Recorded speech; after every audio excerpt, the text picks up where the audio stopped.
नमस्कार दोस्तों, दृष्टि आईएएस के इस प्रतिष्ठित और लोकप्रिय मंच से मैं सौरभ चतुर्वेदी आप सभी का स्वागत करता हूं। इसे लॉकडाउन का संकट कहें या लॉकडाउन द्वारा प्रदत्त अवसर, मुझे पहली बार मौका मिला है कि मैं इस प्रतिष्ठित यूट्यूब चैनल से आप तक पहुंच सकूं। आज मैं अपने विषय को शुरू करूं उसके पहले ज़रूरी है कि मैं आपको अपना छोटा सा परिचय दे दूं।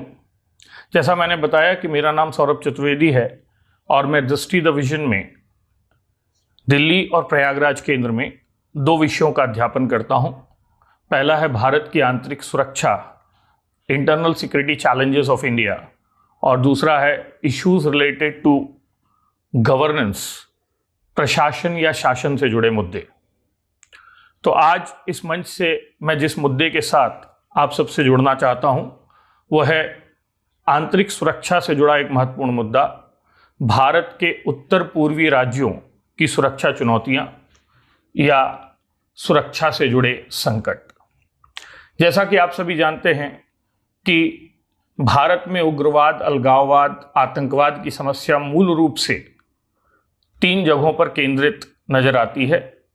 एक उत्तर में जम्मू एंड कश्मीर, एक पश्चिम में पंजाब और एक सुदूर पूर्व में उत्तर पूर्व के राज्य। इसके अलावा हमारे मध्यवर्ती भाग में नक्सलवाद जो एक संकट है, वो भी एक तरीके का उग्रवाद, अलगाववाद या आतंकवाद से जुड़ा आंदोलन ही माना जाएगा। उत्तर पूर्वी राज्यों की समस्याएं विशिष्ट और मुखर इसलिए हैं क्योंकि ये हमारी एकता, अखंडता के लिए बहुत गंभीर चुनौती पैदा करती है। चाहे उसकी भौगोलिक दूरी हो, चाहे वहां तक पहुंच का अभाव हो, चाहे उसकी नस्लीय विशिष्टता हो, सांस्कृतिक विशिष्टता हो, या उसके जनजातीय समुदाय हो, चाहे उसका दुर्गम भूगोल हो, या उस राज्य के लोगों के मन में ये भाव हो कि हमें नजरअंदाज किया जाता है, हमारी अनदेखी की जाती है। चाहे मुख्य भूमि के लोगों द्वारा नॉर्थ ईस्ट के राज्यों पर नस्लीय टिप्पणियां हो, या उनसे किया गया नस्लीय विभेद हो, या फिर अंतर्राष्ट्रीय स्तर पर चीन, पूर्व में पाकिस्तान, फिर बांग्लादेश, पूर्वी पाकिस्तान जो था, बर्मा से मिल रहे शरणार्थियों की समस्या हो या नकारात्मक संदेश हो। ये सारी बातें उत्तर पूर्व को गंभीर बनाती हैं। हमारी सरकार ने पिछले 6 वर्षों में ये बार बार कहा है कि वर्तमान सरकार की प्रायोरिटी में उत्तर पूर्व के राज्य आते हैं। हालांकि लुक ईस्ट पॉलिसी के रूप में 90 के दशक में नरसिम्हा राव से अटल बिहारी वाजपेयी जी तक, और फिर मनमोहन सिंह के दौर में और अब मोदी जी के दौर में लुक ईस्ट को एक्ट ईस्ट बनाते हुए हमने ये प्रयास किया है कि हम उत्तर पूर्वी राज्यों को न सिर्फ विकास की मुख्य धारा से जोड़ सकें, बल्कि उनके दिल को जीतने का प्रयास कर सकें, भारत के साथ उनके अभिन्न जुड़ाव को स्थापित करने का प्रयास कर सकें, जो पिछले 70 वर्षों से या 73 वर्षों से हमारी बड़ी चुनौती बनी हुई है। तो वर्तमान सरकार के तमाम प्रयासों के बाद नॉर्थ ईस्ट विजन 2020 कितना साकार हुआ है, इसको आज हम परखने का प्रयास करेंगे। चूंकि उत्तर पूर्व के राज्यों से जुड़ा संकट बहुत गंभीर है, राज्यों की विविधता है, 7 सिस्टर्स जिनको हम कहते हैं और उनका एक एक्सटेंडेड ब्रदर जिसे सिक्किम के नाम से जाना जाता है, हर किसी को हम केस स्टडी के तौर पर देखने की कोशिश करेंगे। तो ऐसे में वीडियो का थोड़ा सा बड़ा हो जाना स्वाभाविक है। तो मुझे आशा है कि आप संयम के साथ, गंभीरता के साथ इस वीडियो को देखेंगे, और मेरा विश्वास है कि इसे देखने के बाद संभव है कि नॉर्थ ईस्ट से जुड़े अधिकांश सवालों का जवाब आपको मिल पाएगा। इससे जुड़े जो प्रश्न आए हुए हैं, जो प्रश्न संभावित हैं, सबके बारे में आपको जानकारी मिलेगी और एक सामान्य नागरिक भी उत्तर पूर्व से परिचित हो पाएगा, जो आज के लिए बहुत ज़रूरी है। क्योंकि यदि हम देखें तो सिविल सेवा के अभ्यर्थियों से इतर यदि भारत के सामान्य नागरिक से उत्तर पूर्व के राज्यों के नाम भी पूछ लिए जाएं तो सारे नाम बताना मुश्किल है। लीव असाइड कि वहाँ की राजधानियाँ बताई जाएं या वहाँ के मुख्यमंत्री, वहाँ के राजनीतिक दल, वहाँ के राज्यपालों के बारे में हमें जानकारी हो। ठीक, तो सर्वप्रथम हम ये प्रयास करेंगे कि हम नॉर्थ ईस्ट से एक सामान्य परिचय को प्राप्त करें और उसके बाद फिर हम उससे जुड़ी सामान्य चुनौतियों को देखें और उसके बाद हर राज्य की केस स्टडी करते हुए अंत में हम ये प्रयास करें कि उसका समाधान कैसे हो, ये हम देखते हैं। तो ये फ्रेमवर्क मैं आपको पहले बताता हूं नॉर्थ ईस्ट का, इसको समझिए। हमारा टॉपिक है उत्तर पूर्वी राज्यों की सुरक्षा चिंताएं, सिक्योरिटी कंसर्न। इसको हम जिन धाराओं के अंतर्गत अध्ययन करेंगे वो है, पहला सामान्य परिचय, जनरल इंट्रोडक्शन। दूसरा सामान्य चुनौतियां, कौन कौन सी चुनौतियां हैं सबकी। तीसरा सामान्य कारण, ऐसे कौन कौन से कॉमन रीजन हैं जो सभी नॉर्थ ईस्ट के राज्यों में संकट पैदा करते हैं। चौथा और जो सबसे महत्वपूर्ण है, विशिष्ट स्थितियां या समस्याएं। इसके अंतर्गत हम हर राज्य की केस स्टडी करने का प्रयास करेंगे, फिर सरकार द्वारा किए गए प्रयास और आखिरी हमारी तरफ से सुझाव। इतना हिस्सा हो सकता है। इसके साथ ही आप ये समझिएगा, यहां हम कुछ एड ऑन टॉपिक्स को भी पूरा करने की कोशिश करेंगे नॉर्थ ईस्ट से जुड़े, यानी उत्तर पूर्व के संकट के साथ। इसमें आफ्स्पा होगा, armed forces special power act, क्योंकि नॉर्थ ईस्ट के तीन राज्यों में इनको हटाया। नॉर्थ ईस्ट वो रीजन है जहां इनको लगाया गया, फिर अभी कुछ राज्यों से हटाया गया, तो वो स्थितियां क्लियर होंगी। यहां हम इनर लाइन परमिट, इस मुद्दे पर चर्चा करेंगे कि ये इनर लाइन परमिट क्या होता है, इसे अंग्रेजों ने किस प्रकार लाया। तो ये एक बहुत इंपॉर्टेंट टॉपिक है जिस पर चर्चा की जा सकती है, या जो एक महत्वपूर्ण टॉपिक है। इसके अलावा हम हाल ही में हुए ब्रू, और ब्रू के अलावा कुछ और एग्रीमेंट भी है, नागा, इन समसामयिक समझौतों पर चर्चा करेंगे जो इस समय सुरक्षा की दृष्टि से बहुत महत्वपूर्ण है। और आर्टिकल 371 जिस पर बात हो रही है, ललथनवाला जी ने एक ट्वीट कर दिया कि 370 के बाद 71 का नंबर है, तो अमित शाह जी को संसद में स्पष्ट करना पड़ा कि नहीं, हमारी ऐसी कोई मंशा नहीं है। तो ये 371 क्या है और ये नॉर्थ ईस्ट को किस तरीके से विशेष दर्जा, विशेष सुरक्षा देता है और वो किस रूप में आवश्यक है, ये हम इसके साथ एड ऑन चर्चा करेंगे। ठीक है, तो उत्तर पूर्व को समझने के लिए सबसे पहले हम उत्तर पूर्वी राज्यों के मानचित्र को देखने या समझने की कोशिश करें। ठीक है, सामान्य भारत से परे, मैं भारत को थोड़ा छोटे से हिस्से में बना रहा हूं और इसमें से नॉर्थ ईस्ट को हम फिर बड़ा करके निकालेंगे।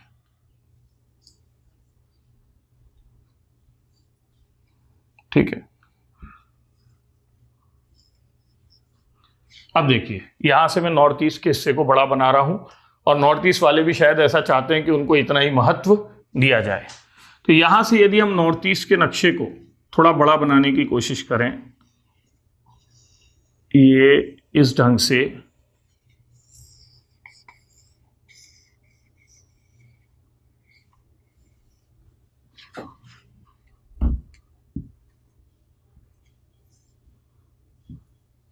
ठीक है। अब ये भारत को तो हम इस ढंग से ले नहीं पाए थे, लेकिन ये देखिए, तो ये नॉर्थ ईस्ट का बड़ा हिस्सा हो गया और भारत से आप शायद थोड़ा सा कनेक्ट कर पा रहे हो। अब इस नॉर्थ ईस्ट में ये आपका वेस्ट बंगाल है, ठीक है, इसको ध्यान में रखना है, जिसका कुछ हिस्सा यहां ऊपर तक जाता है। ये पूरा शेडेड इलाका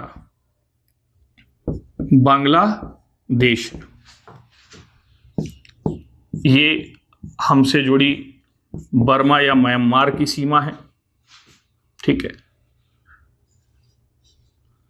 ये भूटान, इसलिए इसको भी शेडेड कर दिया है हमने। ये नेपाल है और ये पूरा इलाका तिब्बत या चाइना से संबद्ध है। क्लियर? अब यहां पर आपको ये देखना है कि इस हिस्से में हमको 7 सिस्टर्स मिलती हैं। ये आपका अरुणाचल प्रदेश हो जाएगा, ये आपका नागालैंड हो जाएगा, ये आपका मणिपुर हो जाएगा, ये आपका मिजोरम हो जाएगा, ये आपका त्रिपुरा है और ये हिस्सा आपका मेघालय कहलाता है, गारो खासी जयंतिया वाला, और ये हिस्सा आपका असम का हिस्सा है। ये वो जगह है नामचा बरवा, जहाँ से ये जो ब्रह्मपुत्रा, जिसको तिब्बत में सांगपो कहते हैं, यहाँ से इस ढंग से आती है और फिर इस ढंग से प्रवाहित होते हुए बांग्लादेश में चली जाती है और फिर गंगा के साथ मिलकर डेल्टा बनाती है। ये ब्रह्मपुत्रा रिवर है। तो इस तरीके से आप उत्तर पूर्व के राज्यों की सामान्य स्थिति को देखते हैं, जहां आपको सभी देश दिखाई दे रहे हैं। इन देशों के साथ आप ये भी देख रहे हैं कि कौन कौन से राज्य आपके पास यहां पर उपस्थित हैं। अब यही भूगोल एक पहले स्तर पर नॉर्थ ईस्ट की समस्याओं का कारण बनता है। तो यदि हम उत्तर पूर्व की सुरक्षा चुनौतियों की बात करें, सामान्य चुनौतियां कौन सी हैं, उसके पहले मैंने कहा कि आपको इन राज्यों का एक क्या मिल जाना चाहिए, परिचय मिल जाना चाहिए। इसी परिचय को यदि मैं थोड़ा सा एक्सटेंड करूं तो यहां पर इनके राज्य निर्माण की प्रक्रिया बहुत महत्वपूर्ण बनकर नजर आती है। और इसके अंतर्गत आप ये याद रखिएगा कि 1947 में हमने सिर्फ एक राज्य बनाया था जिसका नाम था असम। असम के अलावा, ठीक, हमने सिर्फ एक राज्य बनाया था जिसका नाम क्या था, असम। एक नेफा नाम का क्षेत्र था, ठीक है, नॉर्थ ईस्ट फ्रंटियर एजेंसीज, और 2 यूनियन टेरिटरीज की स्थिति दिखती थी। और इन 2 यूनियन टेरिटरीज में हम त्रिपुरा और मणिपुर को देखते थे।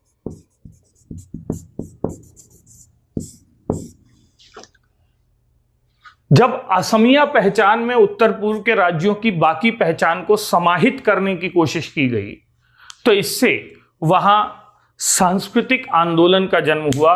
वो भाषाई पहचान को लेकर था, वो नृजातीय पहचान को लेकर था, वो नस्लीय पहचान को लेकर था। और 1960 में जब असमिया को राजभाषा का दर्जा दे दिया गया, तब तो वो क्षेत्र जिसमें नागालैंड आता है, जिसमें आपका मिजोरम आता है, और भी गंभीर रूप से नाराज हो गए कि हमारी पहचान को कॉम्प्रोमाइज किया जा रहा है। और इसलिए पहला विद्रोह नागा विद्रोह के रूप में नॉर्थ ईस्ट में दिखाई दिया, जिस विद्रोह को दबाते हुए अंततः 1963 में नागालैंड बना। 1969 में, ठीक है, मेघालय को एक विशेष दर्जा दिया गया था, स्पेशल स्टेटस दिया गया था, जो हमारे संविधान के प्रावधानों से थोड़ा सा संगत नहीं था। इसका विरोध भी हुआ और अंततः 1972 में 3 राज्य और बना दिए गए, जो थे फिर वही मेघालय और जो 2 यूनियन टेरिटरी हमारे पास हैं, मणिपुर और Tripura.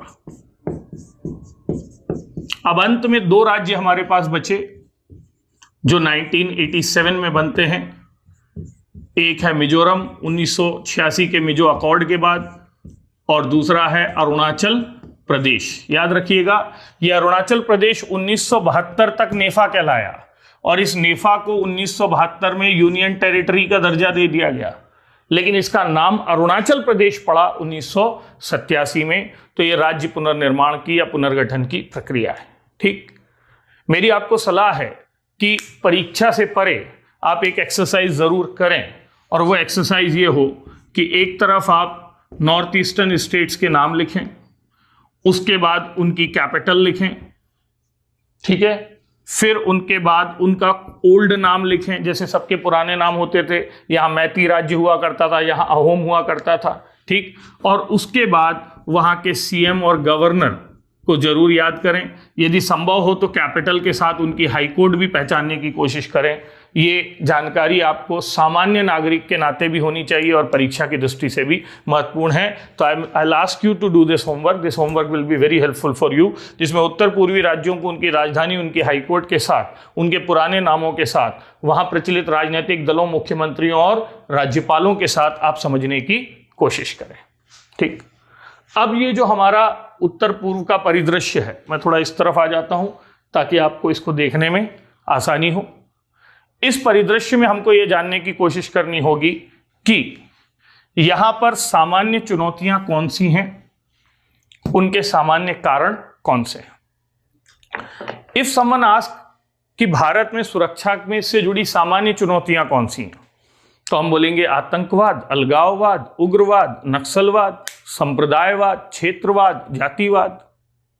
You name the problem, you find it in North east.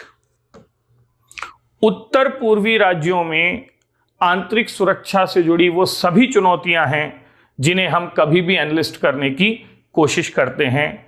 यहां पर बाहर से आए रहे शरणार्थियों के खिलाफ जो असंतोष है वो क्षेत्रवाद को जन्म देता है। यहां पर अपनी पुरानी विरासत को वापस पाने और अपने स्वतंत्र राष्ट्र के सपने को पूरा करने की जो लड़ाई है वो अलगाववाद को जन्म देती है। यहां की जो क्षेत्रीय महत्वाकांक्षाएं हैं, जहां जनजातियां अपनी स्वतंत्र पहचान या अस्तित्व को बनाए रखना चाहती हैं, वो कहीं ना कहीं क्षेत्रीय मतलब भारत के अंदर अलग राज्य निर्माण की लड़ाई को जन्म देती हैं। यहां पर अपने जनजातीय क्षेत्रों को मिलाकर बड़े राज्य का निर्माण जैसे नागालैंड करना चाहता है, तो वो राष्ट्रीय स्तर पर अलगाववाद की समस्या को जन्म देता है। यहां बांग्लादेशी मुसलमानों के आने से, ठीक, मुसलमान और मिशनरी के प्रभाव से क्रिश्चियनिटी होने से हिंदू वर्सेस मुस्लिम, हिंदू वर्सेस क्रिश्चियन, और अब क्रिश्चियन वर्सेस मुस्लिम, ये तीन धर्मों का ट्रायंगल बना लेना, हिंदू, मुस्लिम और क्रिश्चियन, इनका आपसी विरोधाभास संप्रदायवाद को जन्म देता है। और ट्राइबल एरियाज में यहां का नक्सलिज्म जो पश्चिम बंगाल का था वो भी कुछ जगहों पर पहुंच जाता है, जैसे अरुणाचल प्रदेश के लोहित, तीरप, इन जिलों में देखा गया है कि अब नक्सलवाद भी प्रभाव दर्शा रहा है। बॉर्डर एरियाज होने के कारण सीमा पार आतंकवाद, सीमाओं को पार करके आतंकवादियों को प्रश्रय, तस्करी, स्पेशली ड्रग्स की तस्करी यहां बहुत गंभीर रूप से नजर आती है। ड्रग ट्रैफिकिंग जिसको कहते हैं, वो एक गंभीर समस्या के तौर पर है यहां पर। तो ड्रग ट्रैफिकिंग की समस्या नजर आती है, आर्म्स ट्रैफिकिंग की समस्या नजर आती है, ह्यूमन ट्रैफिकिंग की समस्या नजर आती है, मानवीय जो व्यापार है वो यहां पर नजर आ रहा है, सांस्कृतिक वस्तुओं का व्यापार दिख रहा है यहां पर। और फिर शत्रुतापूर्ण पड़ोसी यदि आपके हों, पहले ये पाकिस्तान था, बांग्लादेश भी जब तक हसीना है तब तक अच्छे संबंध है, शेख हसीना जी हैं, लेकिन जैसे ही खालिदा जिया आती हैं तो फिर संबंध खराब होने लगते हैं। म्यांमार में जब तक तानाशाह आते हैं तो संबंध खराब हो जाते हैं, लेकिन आंग सान सू की के समय कुछ संबंध बेहतर बनते हैं। यही स्थिति, ठीक है, म्यांमार और बांग्लादेश जैसी स्थिति कई बार भूटान के साथ भी नजर आती है, कि हालांकि भूटान भारत संरक्षित राज्य के तौर पर देखा जाता है। तो आप ये देखिए कि पड़ोसी राज्यों की स्थितियां भी यहां संकटों को जन्म देती है। लेकिन यदि उत्तर पूर्व की चुनौतियों में यदि सरल भाषा में उनको वर्णित करें तो पहला वाद है। वाद मतलब आतंकवाद, अलगाववाद, नक्सलवाद, संप्रदायवाद, क्षेत्रवाद, 5 समस्या हो गई। वाद के बाद दूसरा तस्करी है। तस्करी कौन कौन सी? मादक द्रव्यों की तस्करी, ठीक है, या फिर drug trafficking, arms trafficking, human trafficking, organ trafficking. तीसरी माफिया प्रॉब्लम है। ये रिसोर्स रिच एरिया है तो यहां माइनिंग माफिया है, ये फॉरेस्ट रिच एरिया है तो यहां फॉरेस्ट माफिया है। ऑर्गेनाइज क्राइम की प्रॉब्लम है तो ऑर्गेनाइज क्राइम से जुड़ी बहुत बड़ी सारी प्रॉब्लम, तो खनन माफिया, वन माफिया, वन्य जीव से जुड़ा माफिया, ये सब यहां पर कार्य करता है। ये बहुत बड़ी, ठीक है ना, गौ तस्करी का यहां पर बहुत बड़ा केंद्र है जो संकट का कारण बनता है। तो वाद हो गया, तस्करी हो गई, माफिया हो गया। चौथा, ये आर्थिक अपराधों का केंद्र भी बन रहा है। आर्थिक अपराध मतलब फॉरेन इंड्यूस करेंसी नोट्स, नकली नोटों का प्रसार यहां पर दिखाई देता है। और यहां से रोहिंग्याओं के प्रभाव से और बांग्लादेशी कट्टरपंथ के प्रभाव से यहां इस्लामिक टेरर की स्थितियां भी दिखाई देती हैं। यानी सरल भाषा में कहें कि भारत की सुरक्षा चुनौतियों से जुड़े जितने भी आयाम हैं, ये ध्यान से सुनिएगा, all the dimensions related to the internal security of India are more or less found in the North Eastern states. ये प्रश्न भी बन सकता है, ये आपका एक कंक्लूजन जैसा भी हो सकता है। जितनी भी सुरक्षा, you think the problem, you will find it in North Eastern states. हर समस्या नॉर्थ ईस्टर्न स्टेट्स में दिखाई देती है और इन्हें ही हम सामान्य चुनौतियों के तौर पर देखते हैं। तो मेरा प्रश्न है कि भाई ये चुनौतियां यहां क्यों नजर आती हैं? ऐसा क्या हो गया कि नॉर्थ ईस्ट बेवफा हो गया? ऐसा क्या हो गया कि नॉर्थ ईस्ट इतने सालों के बाद भी हमसे जुड़ नहीं पाया? तो कुछ तो बात रही होगी, यूं ही कोई बेवफा नहीं होता। तो जो कारण हम खोजने की कोशिश करते हैं वो कारण हमें हर संदर्भ में दिखते हैं। वो भौगोलिक हैं, वो ऐतिहासिक हैं, वो सांस्कृतिक हैं, वो राजनीतिक हैं, प्रशासनिक हैं। So let us try and define the region one by one that relates to the security challenges of India. एक एक करके चलिए उन चुनौतियों को देखते हैं या उन कारणों को देखते हैं जो उत्तर पूर्व के राज्यों में समस्याओं को या संकटों को जन्म देते हैं। I will first discuss geographical problem. अब देखिए, ज्योग्राफिकल प्रॉब्लम्स को देखना है तो हमें नॉर्थ ईस्ट के भूगोल को समझना पड़ेगा। और ये नॉर्थ ईस्ट के भूगोल को यदि आप देखें तो मैं 4-5 शब्द बोल रहा हूं जिससे आपको कहानी स्पष्ट हो जाएगी। पहला, उत्तर पूर्व के राज्य लगभग लैंडलॉक्ड हैं, ठीक है, दे आर बाउंड्री स्टेट्स, सीमावर्ती हैं, ठीक है, लैंडलॉक्ड हैं तो वहां पर संकट मतलब कम्युनिकेशन से जुड़ी समस्याएं आती हैं। इसके अलावा ठीक है, बहुत सारे इंटर स्टेट, अंतरराज्यीय, भाई अंतरराष्ट्रीय सीमाएं तो हैं, अंतरराज्यीय सीमाएं भी जब होती हैं तो आसानी से लोग यहां से वहां शिफ्ट हो जाते हैं। So they have international boundaries, they have various inter state boundaries, ठीक। ये राज्य कॉम्प्लेक्स ज्योग्राफी को धारण करते हैं। जटिल भूगोल का मतलब है यहां जंगल हैं, यहां पहाड़ हैं, ठीक है, यहां घनघोर वर्षा होती है, तो यहां का भूगोल भी बहुत जटिल है, ठीक है। फिर अगले संकट के तौर पर यदि हम भौगोलिक तौर पर इनसे बात करें, ठीक, तो जो पर्वतीय टेरेन है, ठीक है ना, ये पर्वतीय विभाजन इन्हें बाधित करता है क्योंकि कई जगह घाटियां हैं, कई जगह पर्वत हैं, तो पर्वतीय जीवन शैली घाटियों की जीवन शैली से बिल्कुल क्या हो जाती है, अलग हो जाती है। यदि आप हमारे राज्यों को देखें तो जनरली या तो प्लेन स्टेट्स हैं, प्लेट्यू स्टेट्स हैं, या हिली स्टेट्स हैं। यहाँ लेकिन दोनों स्थितियां दिखती हैं। चाहे मणिपुर हो, वहां घाट वैली भी है और हिल्स भी है, चाहे असम हो, वैली भी है और हिल्स भी है, तो ये भी इनकी ज्योग्राफी को डिफिकल्ट बनाता है, ठीक है। अब इन सारी स्थितियों के कारण यहां सुरक्षा चुनौतियों को बढ़ाने की संभावना बढ़ जाती है। लेकिन इन सबसे परे मैं 2 कारणों को केंद्र में रखूंगा। पहला कारण है चिकन नेक, ये मैं आपको समझाता हूं क्या है, और दूसरा कारण है गोल्डन ट्रायंगल से संबद्धता। अब देखिए क्या है चिकन नेक, जिसे सिलीगुड़ी गलियारा भी कहा जाता है। ये उत्तर पूर्व तक पहुंच का एक मार्ग है। ये देखिए ये वाला एरिया, सिलीगुड़ी यहां पर वेस्ट बंगाल में जगह है। ये 22 किलोमीटर चौड़ी एक पट्टी है। सिर्फ कितने किलोमीटर चौड़ी?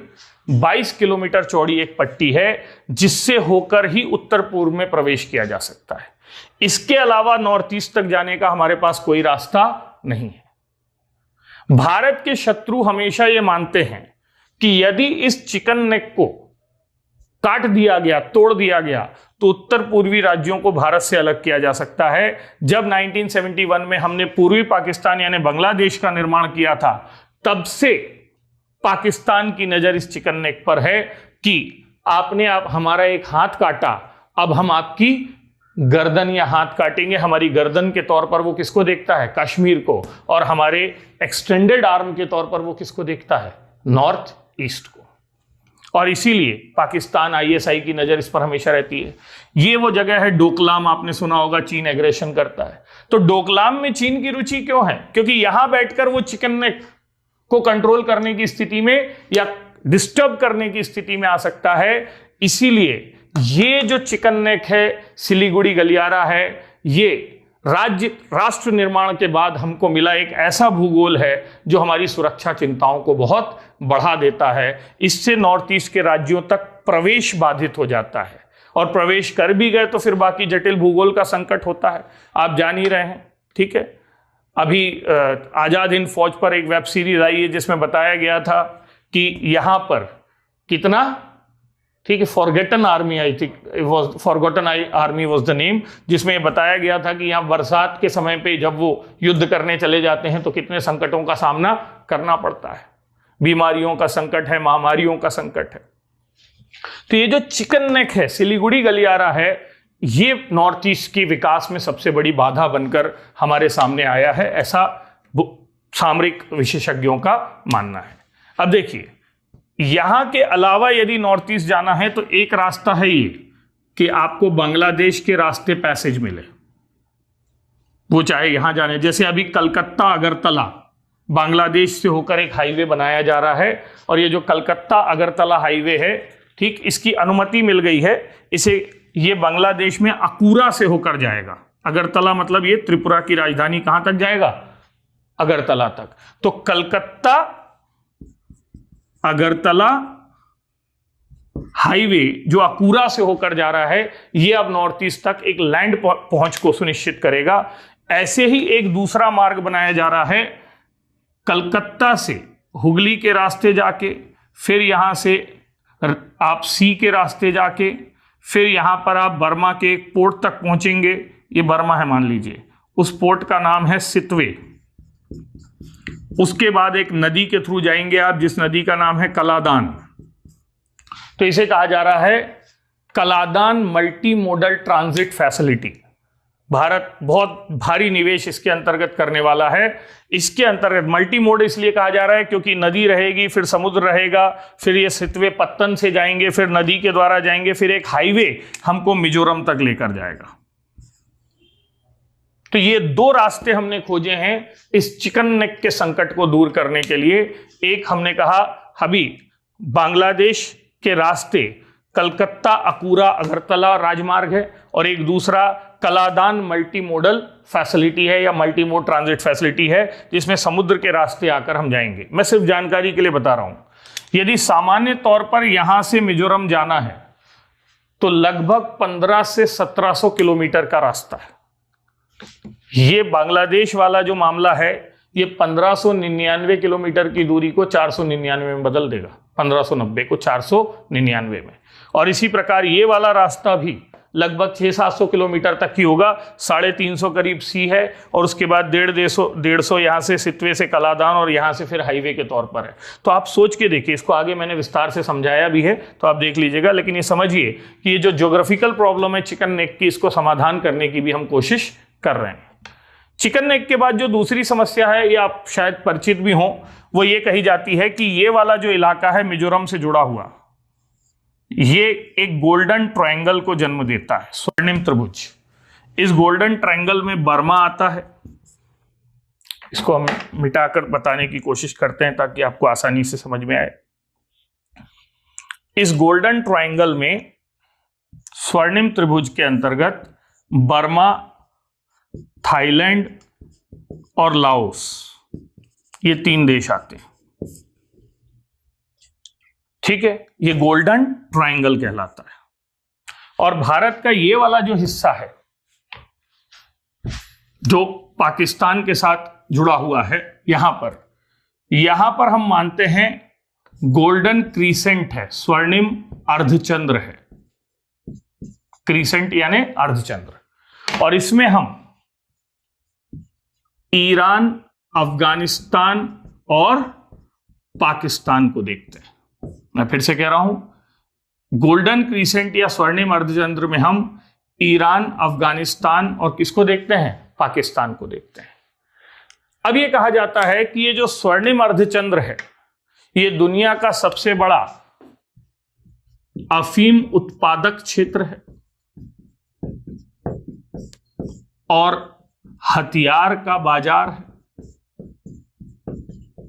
यहां खुले तौर पर आप चले जाइए, पश्चिमी पाकिस्तान में, बलूचिस्तान में और आगे अफगानिस्तान में हथियार मिलेंगे।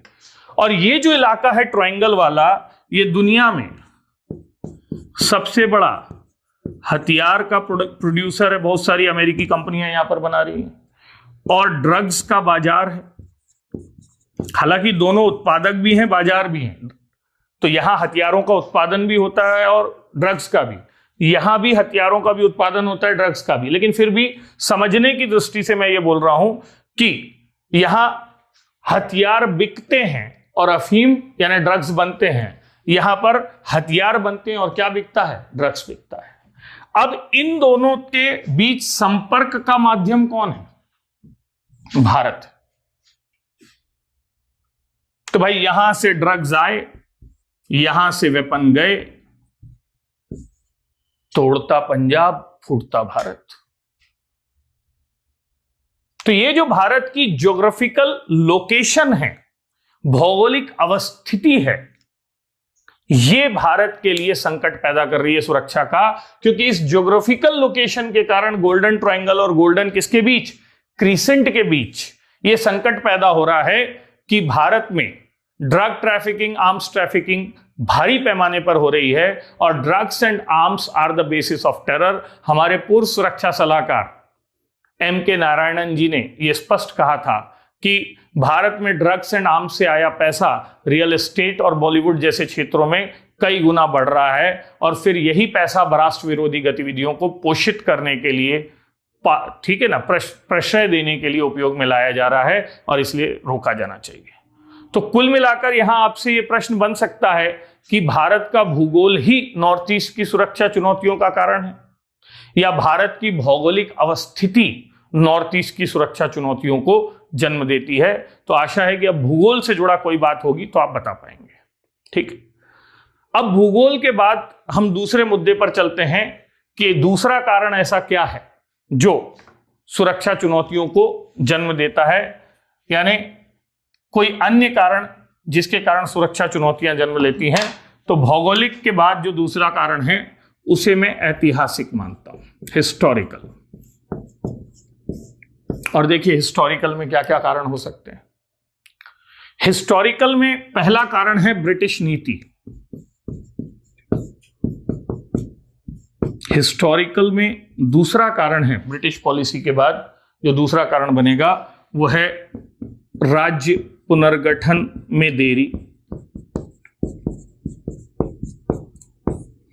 तीसरा कारण है रियासतों की ऐतिहासिक विरासत, historical heritage of princely states. रियासतों की ऐतिहासिक विरासत एक कारण के तौर पर देखी जा सकती है। ठीक। नेक्स्ट, शत्रुतापूर्ण पड़ोसियों के दावे, the claims of hostile enemies, ये एक कारण हो सकता है। ठीक है, फिर ऐतिहासिक में ही ये शत्रुतापूर्ण पड़ोसियों में चीन भी आ सकता है, बर्मा भी आ सकता है, ठीक, पूर्वी पाकिस्तान जो बांग्लादेश बन गया वो भी आ सकता है। ठीक, तो ये वो ऐतिहासिक कारण हैं जिनके कारण नॉर्थ ईस्ट हमसे अलग हुआ। मैं एक एक करके बताता हूं। ऐसा माना जाता है कि उत्तर पूर्वी राज्यों के लिए अंग्रेजों की नीतियों के दो आधार थे जो ट्राइबल पॉलिसी के अंतर्गत दिखते थे। एक को कहते थे पॉलिसी ऑफ इंटीग्रेशन, जिसके तहत वो क्षेत्रों को जीतकर अपने में मिला लेते थे, और एक को कहते थे पॉलिसी ऑफ आइसोलेशन। अंग्रेजों ने बहुत सोचे समझे तरीके से भारत के इस हिस्से के लिए तो पॉलिसी ऑफ इंटीग्रेशन को लागू किया, जहां ज्यादातर रियासतों को ज्यादा ब्रिटिश प्रांतों में बदल दिया गया। लेकिन नॉर्थ ईस्ट के संदर्भ में अंग्रेजों की नीति इंटीग्रेशन की नहीं, आइसोलेशन की रही। इसे पृथकीकरण की नीति कहते थे। इस नीति के पीछे अंग्रेजों ने दो तर्क दिए। पहला, इसके माध्यम से हम जनजातियों की सांस्कृतिक विरासत को संजो कर रखना चाहते हैं, हम उनके आंतरिक मामलों में हस्तक्षेप नहीं करना चाहते।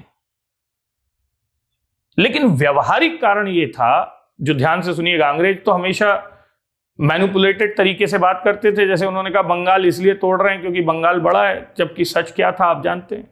तो वैसे ही नॉर्थ ईस्ट में उन्होंने कहा कि we want to give them protection, we don't want to interfere in their internal matters, we want to preserve their culture.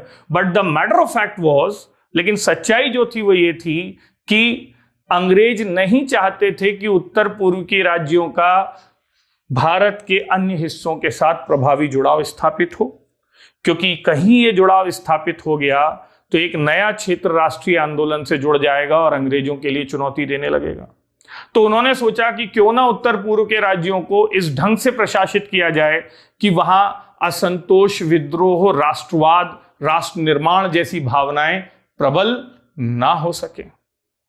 ये पहला कारण था।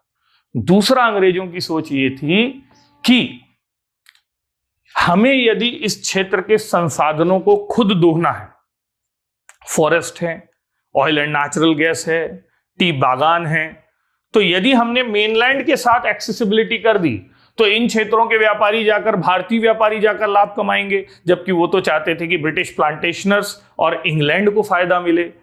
इन दोनों कारणों से उन्होंने इन क्षेत्रों में पृथकीकरण की नीति अपनाई, जिस नीति के तहत उन्होंने इन क्षेत्रों पर नियंत्रण तो किया, लेकिन नियंत्रण करने के बाद भी क्षेत्रीय कबीलों को पृथक प्रशासनिक व्यवस्था के तहत शासन करने की अनुमति देते रहे। चाहे वो नागा क्षेत्र हो, चाहे मणि क्षेत्र हो, चाहे मिजोरम के क्षेत्र हो, वहां की रियासतों को, राजाओं को या क्षेत्रीय कबीलों को उन्होंने ऑटोनोमस काउंसिल, जो आज भी होती हैं, ये प्रदान करके रखी, जिसका मूल भाव ये था कि हम आपसे इकोनॉमिक इंटीग्रेशन भले ही कर लें, लेकिन हम एडमिनिस्ट्रेटिव एंड कल्चरल तरीके से आप पर कोई प्रभाव डालना नहीं चाहते हैं। आप अपने तरीके से शासन करिए और अपने तरीके से अपनी जीवन शैली को अपनाइए, हमें कोई आपत्ति नहीं है। और अंग्रेजों की इसी सोची समझी रणनीति के तहत नॉर्थ ईस्ट ब्रिटिश काल में भारत का हिस्सा तो बना, लेकिन भारत से दिल से जुड़ नहीं सका। और यही कारण है कि आजादी के बाद भारत के जिन क्षेत्रों में भारत के साथ ना रहने की सबसे प्रबल मांग उठी, उनमें से एक क्या था? नॉर्थ ईस्ट था। वहां की हर रियासत अपने स्वतंत्र अस्तित्व को चाहती थी, चाहे नागा हो, मणि हो, त्रिपुरी हो, अहोम हो, कोई भी स्टेट हो। राज्य पुनर्गठन की जो मैंने आपको कहानी बताई है, उसमें आप देख ही रहे हैं कि राज्यों को उनकी इच्छा के विरुद्ध असमिया पहचान थोपने की कोशिश की गई और असम राज्य के अंतर्गत समाहित कर दिया गया। और हर राज्य को उसकी सांस्कृतिक पहचान देने में हमने 47 से 87 40 साल लगा दिए। और इन 40 सालों में उन राज्यों में अपनी सांस्कृतिक दोहन को लेकर या सांस्कृतिक आक्रमण को लेकर कितनी कुंठा रही होगी, आप इस बारे में अंदाजा लगा सकते हैं। रियासतों की ऐतिहासिक विरासत की जहां तक बात है, तो मैंने कहा कि असम में अहोम रियासत थी, मणिपुर में माइती रियासत थी, त्रिपुरा में त्रिपुरी रियासत थी, फिर मणिका रियासत थी, नागा रियासत थी। हर रियासत अपने आप को एक स्वतंत्र पहचान से जोड़कर देखना चाहती थी, इसलिए आजादी के बाद उन्होंने हर राज्य में आप देखेंगे एक संगठन बनेगा, आगे हम देखेंगे, जो विलय को गलत मानेगा और वो कहेगा कि हमको अलग देश बनना है। शत्रुतापूर्ण पड़ोसियों के दावे में चीनी दावे सबसे मुखर हैं। चीन ये कहता है कि मैकमोहन लाइन जो 1314 में बनी वो तिब्बत के राजा को दबाव में रखकर बनाई गई, हम उस रेखा का सम्मान नहीं करते। स्वतंत्र भारत और कम्युनिस्ट चीन के बीच कभी सीमा रेखा का निर्धारण हुआ ही नहीं, और इसी आधार पर वो अरुणाचल प्रदेश के एक बड़े हिस्से पर हमारा अपना दावा जताता है। और सिक्किम जो 1890 में ब्रिटिश चीन समझौते के तहत भारत संरक्षित राज्य बना था, वो उसको भी नहीं मानता है। वो कहता है तब भी ब्रिटिश भारत ने दबाव डालकर हमसे समझौता किया था, आज हम उस समझौते को नहीं मानते हैं। इस तरीके से इन सेवन सिस्टर्स में अरुणाचल को लेकर हो या सिक्किम को लेकर हो, चीन अपने दावे जताता रहता है। ये भी भारत की सुरक्षा चुनौती के प्रति के संदर्भ में एक बड़ा कारण है। तो आपसे एक अलग से संदर्भ पूछा जा सकता है कि क्या उत्तर पूर्व के संकट के पीछे उसका इतिहास है? क्वेश्चन बन गया। Whether the problems of Northeast are due to its history, तो आप इन 4 बिंदुओं को उठाइए और उसको एलैबोरेट कर दीजिए, ये ऐतिहासिक कारण हो जाएंगे। ऐतिहासिक के बाद जिस तीसरे कारण पर हम चर्चा करेंगे वो सांस्कृतिक कारण है, कल्चरल, ठीक है। और सांस्कृतिक कारण पर जब बात की जाएगी तो इसे वर्तमान समय में एक सबसे बड़ा कारण माना जा रहा है। इसे सांस्कृतिक विलगता, कल्चरल आइसोलेशन के नाम से जाना जाता है। उत्तर पूर्व के राज्यों को यह निराशा है कि उनकी संस्कृति को भारत की मूल संस्कृति में वह स्थान, सम्मान और प्रतिष्ठा नहीं दी गई जिसके वो हकदार थे। उन्हें भारत की आर्यन द्रविडियन संस्कृति से अलग एक मंगोलाइड संस्कृति के तौर पर देखा जाता है और उसे मूल संस्कृति में असिमिलेट करने की कोशिश नहीं की जाती है। भारत या तो आर्यन पहचान दिखाता है या दक्षिण में द्रविडियन पहचान दिखाता है। मंगोलाइड पहचान को कहीं दोयम दर्जे के तौर पर रख दिया गया है। इन राज्यों का आरोप है कि चाहे उनका इतिहास हो, चाहे उनका साहित्य हो, चाहे उसकी कला हो, चाहे उनकी संस्कृति हो, उसे भारत में सम्मान और स्थान नहीं दिया जाता। यही कारण है कि आप देखिए, हमने जब 8वीं अनुसूची का विस्तार किया तो हमने समय समय पर यहाँ की भाषाओं को भी समाहित करने की कोशिश की। ठीक, जैसे नेपाली, कोंकणी, मणिपुरी, तो उसमें मणिपुरी भाषा थी। फिर बोडो, संथाली, मैथिली, डोंगरी, तो बोडो भाषा यहाँ की थी। तो भाषाई पहचान बहुत मुखर पहचान होती है। लेकिन जहां पर 400 से ज्यादा जनजातियां और 4000 से ज्यादा भाषाएं बोली जा रही हों और हर 2 किलोमीटर में संस्कृति बदल रही हो, सारी संस्कृति को मूल संस्कृति में समाहित करना कितना कठिन काम है, या उस स्वर देना कितना कठिन काम है। उनका यह भी आरोप है कि हमें या हमारे लोगों को उनके रंग रूप के आधार पर, वेशभूषा के आधार पर, परंपराओं और त्योहारों के आधार पर उपहास का पात्र बनाया जाता है। जैसे एक कहा जाता है कि नॉर्थ ईस्ट के लोग तो चीनी लोगों की तरह कुछ भी खा लेते हैं। अभी कोविड के दौर में ये बातें बहुत मुखर होकर निकलती हैं। ठीक, they can eat dogs also, they generally eat beef. और हमारे यहाँ बीफ का मामला आपको पता होगा कि गोवा के अलावा नॉर्थ ईस्ट के कई राज्यों में बीफ बैन नहीं है। ठीक है, तो वो इस कारण से उनको अलग देखा जाता है। वो ये कहते हैं कि हमें हमारे रंग रूप के आधार पर इस ढंग से ट्रीट किया जाता है कि हम नॉर्मल नहीं हैं या हम इंडियंस की तरह नहीं दिखते हैं, बल्कि हमें विश्वास दिलाया जाता है कि you look alike more like Chinese and south east Asian people. तो जब भारत की मुख्य धारा में हमें भारतीय की तरह देखा ही नहीं जाता तो हम भारतीय कैसे बने? Take the example of Baichung Bhutia, Mary Kom. उनको ऐसा क्यों कहना पड़ा कि भारत में खेलों के अंतर्गत हमारे यहाँ असीम प्रतिभाएं हैं, लेकिन प्रतिनिधित्व के समय हमारे साथ भेदभाव होता है। दिल्ली, पंजाब, हरियाणा के खिलाड़ी हमारे साथ ठीक ढंग से व्यवहार नहीं करते हैं, या मेन इंडिया स्ट्रीम में ठीक ढंग से व्यवहार नहीं होता है। ऐसा क्यों कहना पड़ा कि नॉर्थ ईस्ट के अंतर्गत जो लोग हैं उन्हें भारत में नस्लीय शब्दों का शिकार होना पड़ता है। You must have heard a word called Chinki which is very abusive word, पर ठीक है, या फिर साहब जी बोल देना, चौकीदार बोल देना, ये ठीक नहीं है। नेपाली पहचान को नॉर्थ ईस्टर्न पहचान से जोड़ देना, ये बिल्कुल उचित नहीं है।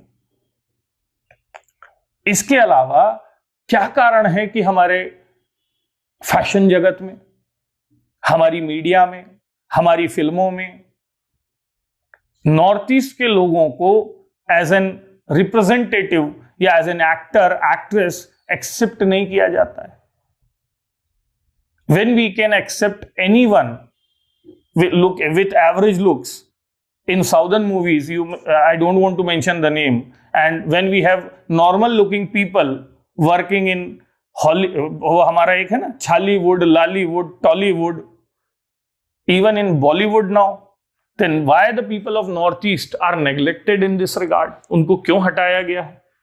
और ये सारी बातें जब नॉर्थ ईस्ट के लोगों के मन में आती हैं तो एक असंतोष स्वाभाविक रूप से पैदा होता है। और यही कारण है कि यदि कश्मीर के अलावा किसी और राज्य में जाकर आप ये सुने कि इंडियन आया है तो वो एरिया नॉर्थ ईस्ट का होगा, और इसमें आपको अजीब लगने की जरूरत नहीं है, क्योंकि जिसको हमने दिल से जोड़ा ही नहीं वो क्यों हमारे खिलाफ विद्वेष या विद्रोह की भावना नहीं रखेगा?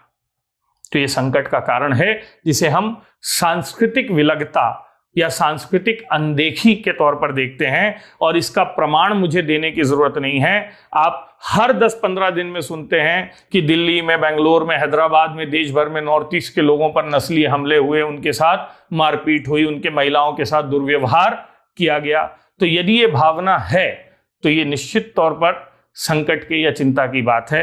ये बात समझिए कि मेजोरिटेरियन सेंटिमेंट्स में आप ये नहीं कह सकते कि हमारे जैसे दिखने वाले और हमारे जैसे नाम वाले लोग ही नॉर्मल हैं, और जिनके नाम संबोधन में कुछ अलग हैं या जिनके लुक्स हमसे कुछ अलग हैं वो नॉर्मल नहीं, अब नॉर्मल हैं, they don't look alike Indian. इस तरीके की सोच जो है वो भारत को तोड़ने वाली सोच है, जिससे हमें बचने की कोशिश करना चाहिए। और जैसा कि हमारे पूर्व प्रधानमंत्री वाजपेयी जी ने 2003 में कोहिमा में एक भाषण दिया था, जो नॉर्थ ईस्ट में माइलस्टोन भाषण माना जाता है, और जिसमें उन्होंने कहा था कि मैं यहां आपके विकास की बात करने नहीं आया हूं, आपके साथ भारत के विकास की बात करने आया हूं, और उन्हें भाइयों और बहनों कहकर संबोधित किया था। यदि ये भाव हम रखेंगे तब नॉर्थ ईस्ट की समस्याओं का समाधान किया जा सकता है। तो ये हुई इनसे जुड़ी सांस्कृतिक विलगता की समस्या।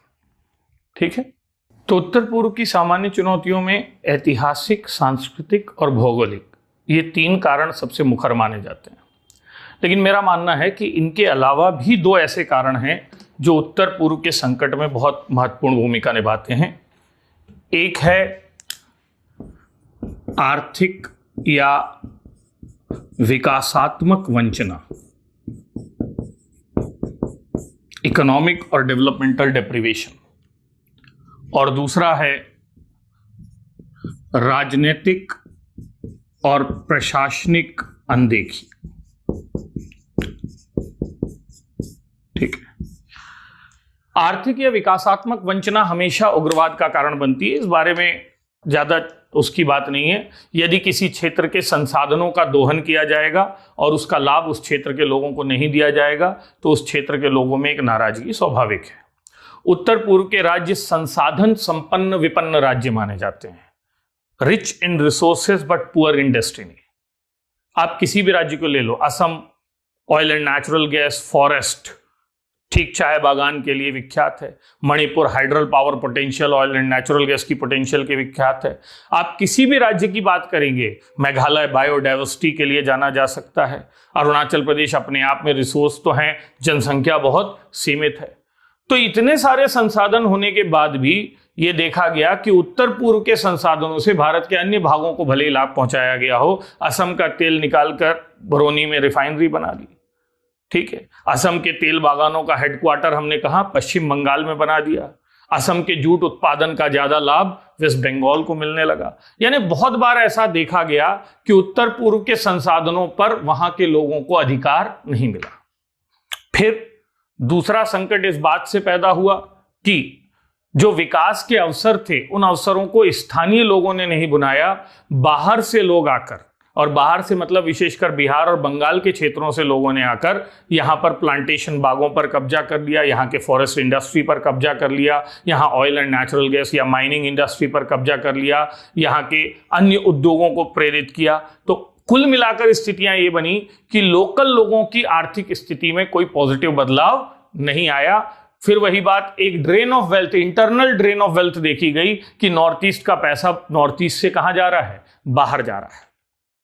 और आखिरी स्तर पर यदि वही आदिवासियों की जल जंगल जमीन छीनी जाएगी, विकास के नाम पर उनका विस्थापन किया जाएगा, उन्हें उनकी जड़ों से काटा जाएगा, तो भी एक नाराजगी होना स्वाभाविक है।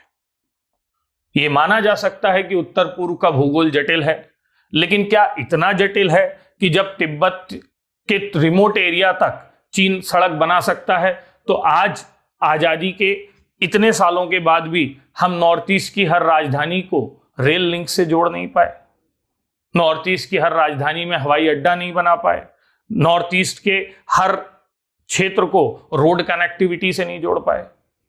वहां से बिजली की समस्या, सड़क, बिजली, संचार, ट्रांसपोर्ट, कम्युनिकेशन, हर तरीके से समस्या है। तो ये पूछा तो जाएगा ना कि आप आर्थिक सामाजिक विकास में हमें इतना पिछड़ा क्यों रहना पड़ा, जबकि पैकेजेस तो बहुत दिए गए हमको। वो ये सवाल जरूर पूछेंगे कि औद्योगिकरण, नगरीकरण में हम पीछे क्यों हैं। वो ये सवाल जरूर पूछेंगे कि सुविधाओं में हम पीछे क्यों हैं, सामुदायिक सुविधाएं हमारे यहाँ प्रभावी क्यों नहीं है, हमारी एनर्जी सिक्योरिटी क्यों गारंटेड नहीं है, हमारी फूड सिक्योरिटी क्यों गारंटेड नहीं है।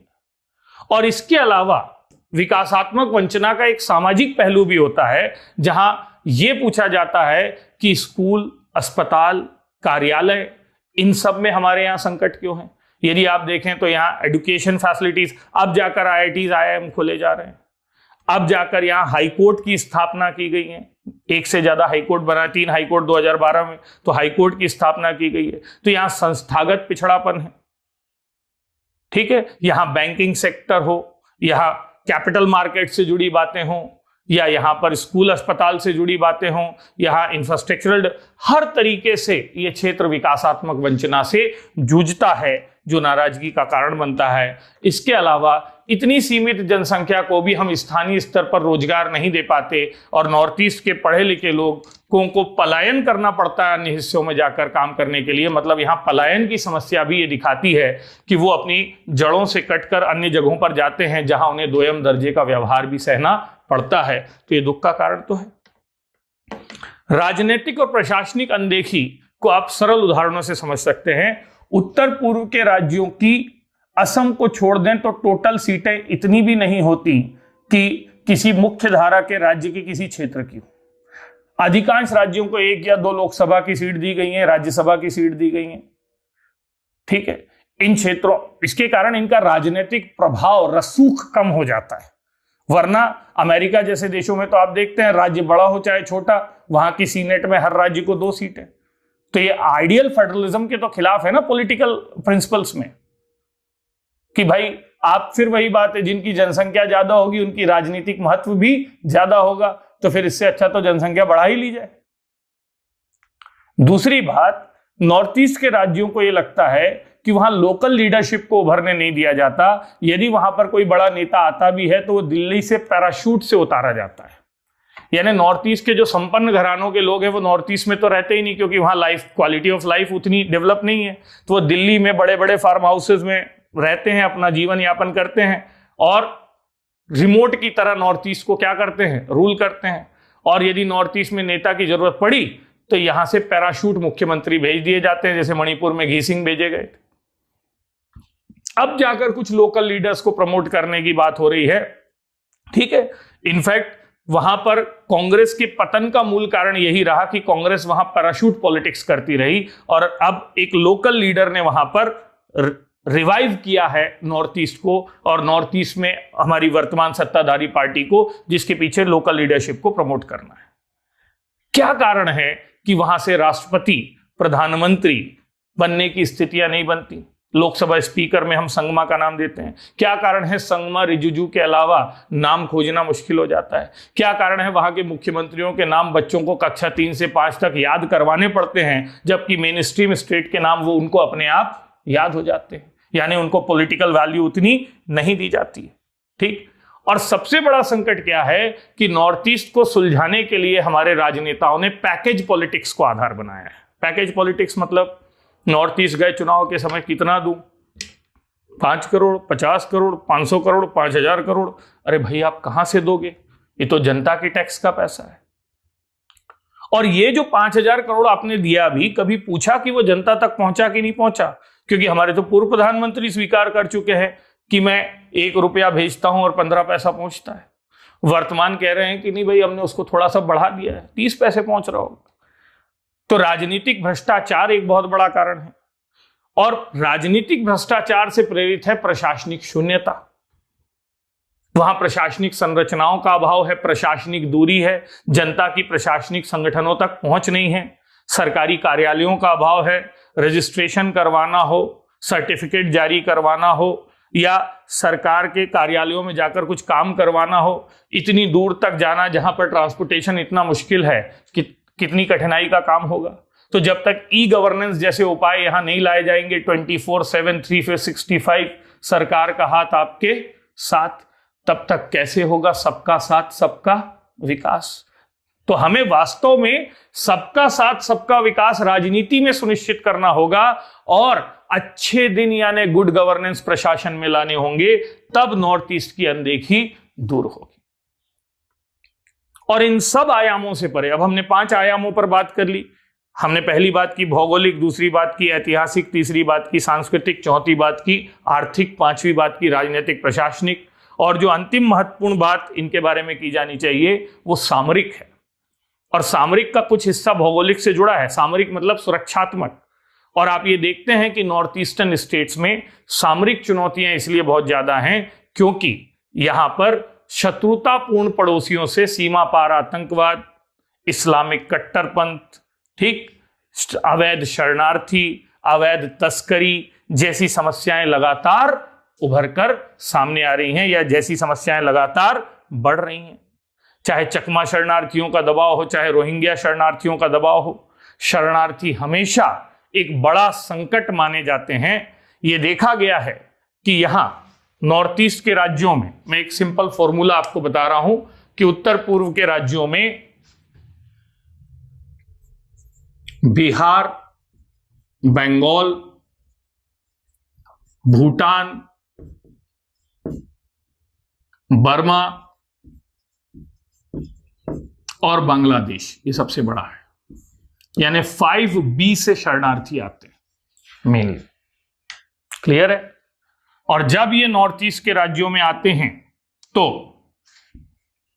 वहां की संस्कृति, समाज, सत्ता, संसाधन, संस्कृति, समाज, सत्ता, संसाधन और सौहार्द को भंग कर देते हैं।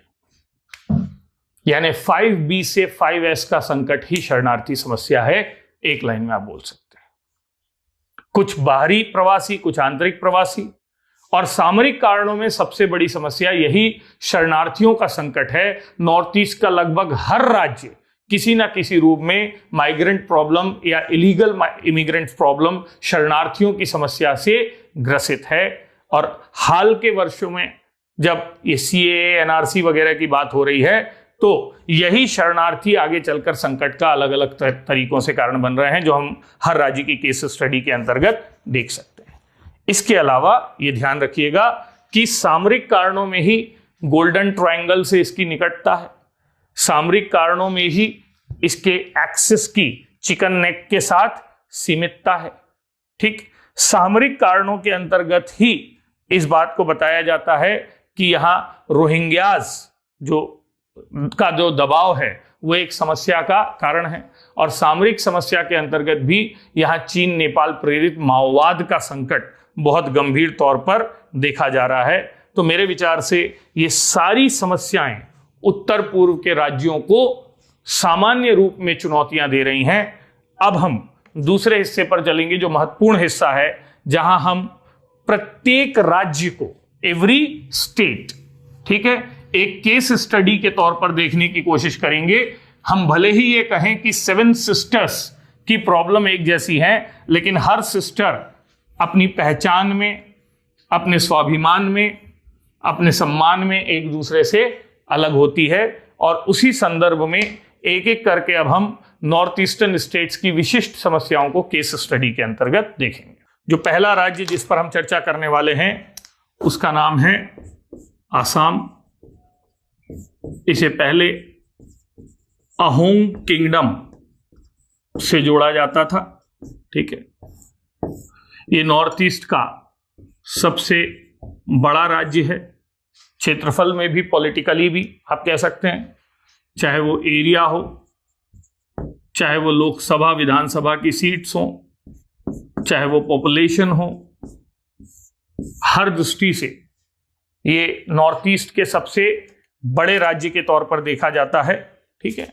और इस राज्य को यदि हम मैप वाइज थोड़ा सा समझने की कोशिश करें तो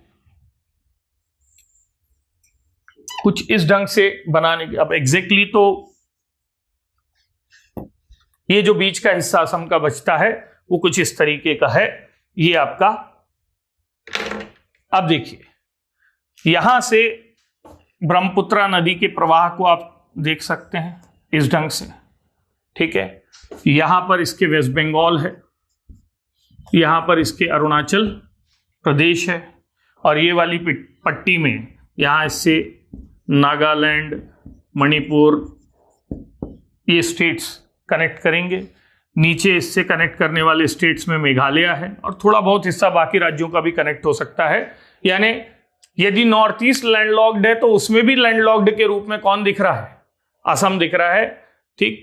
असम मूलतः ब्रह्मपुत्र मतलब वैली एरिया है असम का, लेकिन इस वैली एरिया के किनारे यहां पर मिकिर, बारेल जैसी पहाड़ियां भी दिखाई देती हैं। बाकी ब्रह्मपुत्र वैली या घाटी असम के अंतर्गत महत्वपूर्ण है। अब इस असमिया क्षेत्र में या असम के अंतर्गत हम ये देखें कि 1947 में इसको स्टेटहुड दिया गया, और इसके अंतर्गत अरुणाचल प्रदेश के अलावा बाकी सारे राज्यों को शामिल कर दिया गया। लेकिन 1947 से ही यहां पर असंतोष या समस्याएं दिखाई दे रही हैं जिन पर हमने चर्चा की, ठीक। हिस्टोरिकली ये अहोम किंगडम को भारत में मिलाने के खिलाफ है, ठीक। कल्चरली असम में 35+ टाइप्स रहती हैं जो अपनी अपनी सांस्कृतिक अस्मिता को लेकर बहुत गंभीर हैं। नेक्स्ट, बांग्लादेशी शरणार्थी चाहे वो कहीं किसी भी राज्य से आए तो सबसे ज्यादा जहां से ऊपर बसते हैं वो कौन सी जगह है? असम की है। असम की डेमोग्राफी बदल कर रख दी है इन्होंने। 126 विधानसभा सीटें जो असम की हैं वहां पर ये निर्णायक स्थिति में है, डिसाइसिव स्थिति में है, चुनाव जिताने की स्थिति में है। तो बांग्लादेशी शरणार्थियों का संकट बहुत गंभीर है। और 1971 के बाद जब बांग्लादेश बना तो ये संकट और भी मुखर होकर सामने आया। इसके अलावा असम का ये मानना है कि उसके रिसोर्सेस पर उसके अधिकार को चुनौती दी गई है। ऑयल एंड नेचुरल गैस हो, टी प्लांटेशंस हो, या फिर असम में इमारती लकड़ी का बड़ा कारोबार होता है तो फॉरेस्ट वुड्स हो, इन सब में असम की जो जरूरतें थी उनका ध्यान नहीं रखा गया, उसके फॉरेस्ट राइट्स को महत्व नहीं दिया गया है। टी प्लांटेशन असम में होता है, हेडक्वार्टर बंगाल में है, रॉयल्टी ज्यादा कहां चली जाती है? बंगाल चली जाती है। असम के संकट में, ठीक, गैर असमियों के द्वारा संस्कृति पर आक्रमण भी बहुत महत्वपूर्ण है। और गैर असमियों में ये बाहरी लोगों को लेते हैं 3B, बाहर के हैं भूटान, बर्मा, बांग्लादेशी, और 2B अंदर के हैं बिहार और बंगाल से आए लोग। तो बिहारी, बंगाली, बांग्लादेशी, भूटानी और बर्मी, ये सारे लोगों की शरणार्थी संकटों से ये लोग जूझ रहे हैं। असम में ही राजनीतिक तुष्टीकरण की स्थितियां दिखती हैं। मुस्लिम तुष्टीकरण के तहत, वोट बैंक की राजनीति के तहत बहुत सारे लोगों को ठीक आधार कार्ड से, अभी आपने देखा होगा, स्थानीय नागरिक का दर्जा दे दिया गया। और यही कारण है कि अभी जब सीएए एनआरसी प्रोटेस्ट को हम देख रहे हैं तो सीएए के अंतर्गत असम का 70%, असम एकमात्र स्टेट है, वैसे तो आप ये ध्यान से समझिएगा कि नॉर्थ ईस्ट में जितने भी स्टेट्स हैं वो सीएए जो कानून है उससे एग्जेम्प्ट किया गया है, सिवाय 30% area of Tripura and 70% area of Assam. और यही कारण है कि सीएए का सबसे ज्यादा विरोध कहां दिख रहा है? असम में और त्रिपुरा में दिख रहा है। तो 70% ऑफ द एरिया जो असम का है, ठीक है, वो प्रोटेक्टेड एरिया नहीं है, इसलिए यहां पर संकट दिखाई दे रहा है। यहां की डेमोग्राफी बदली जा रही है। ठीक, इलेक्शन माल प्रैक्टिसेस भी कारण रही है। तो ये सारे कारणों से असम में संकट दिखाई देता है। अब देखिए, इन संकटों के समाधान के लिए या इन संकटों के चलते हुए यहां पर बहुत सारे टेरर आउटफिट्स बने हैं, यानी आतंकी संगठन बने हैं, और इनके द्वारा ढेर सारी क्या की गई हैं? डिमांड्स की गई हैं। तो अब हम एक एक करके देखेंगे कि असम में कौन कौन से आतंकी संगठन हैं और वो किन किन मांगों से जुड़ते हैं।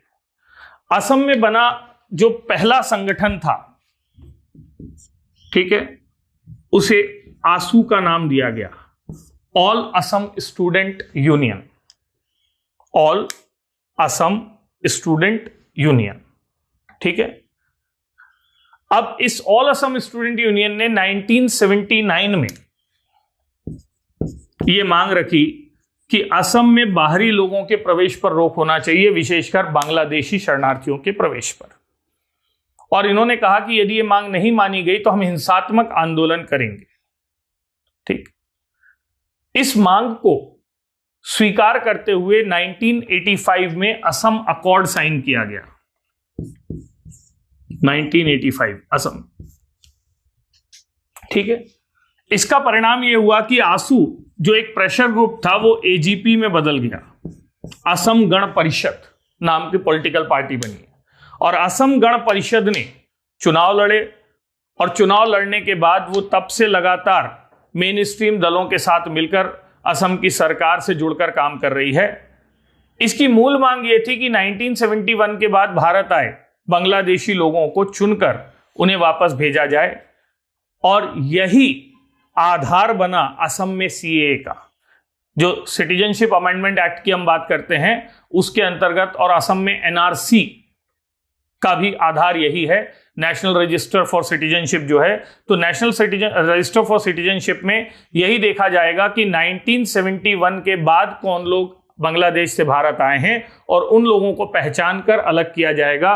जिन 18 लाख लोगों की कुछ की बात हो रही है, तो असम में एनआरसी का काम पूरा होने के बाद, असम एकमात्र स्टेट है जहां एनआरसी को एग्जीक्यूट किया गया है, नेशनल रजिस्टर फॉर सिटीजनशिप, और उसके अंतर्गत उन लोगों की पहचान की गई है जो अवैध शरणार्थी थे। और इसका आधार मूल रूप से 1985 का असम अकॉर्ड था जो आसू के साथ किया गया था।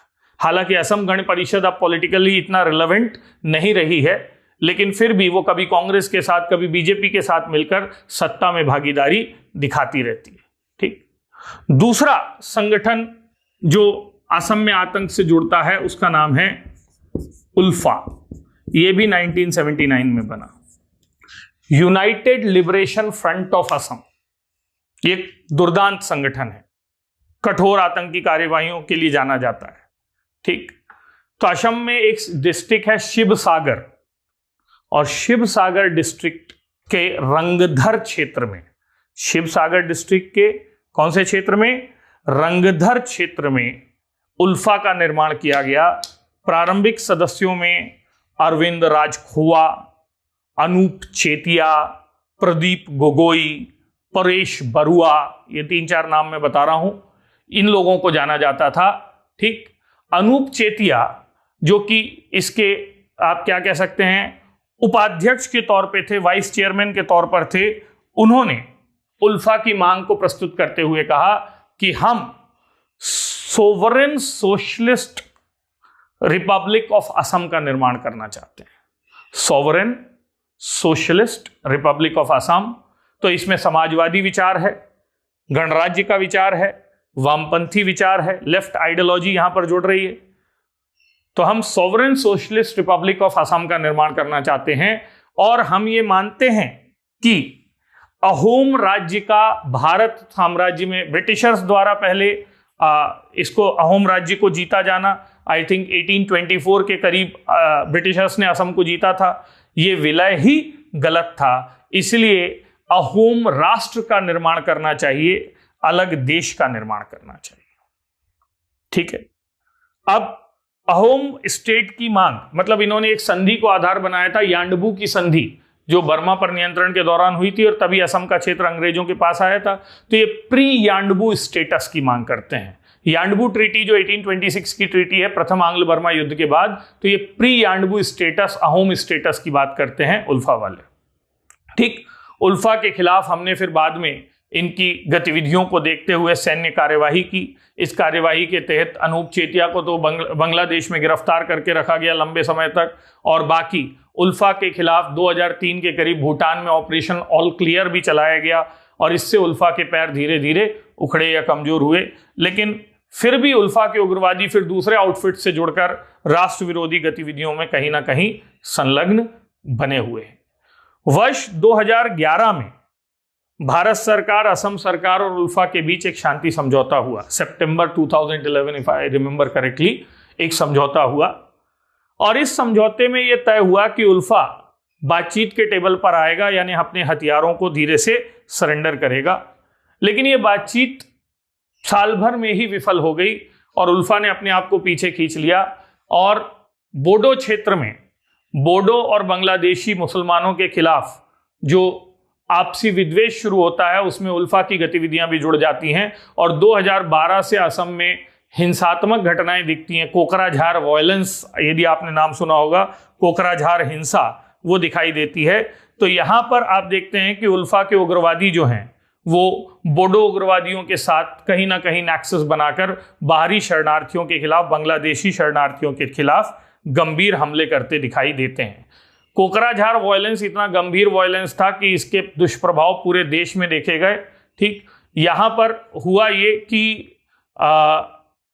एक बोडो नवयुवक की हत्या की गई, और उसके बाद बोडो सशस्त्र क्या कहेंगे युवकों ने जाकर बांग्लादेशी मुसलमान जहां बसते थे उन गांवों के गांव पर आग लगा दी, गोलियां चलाईं, और ऐसी स्थिति में नॉर्थ ईस्ट के लोगों के खिलाफ एक विद्वेष भारतीय मुसलमानों में राष्ट्र भर में दिखाई दिया। इस दौरान अलग अलग जगहों पर एसएमएस कैंपेन भी चलाए गए 2012 से 14 के बीच, जहां नॉर्थ ईस्ट के लोगों पर हमलों के मामले दिखाई दिए। ट्रेनों की ट्रेनें भरकर नॉर्थ ईस्ट के लोग वापस आते हैं।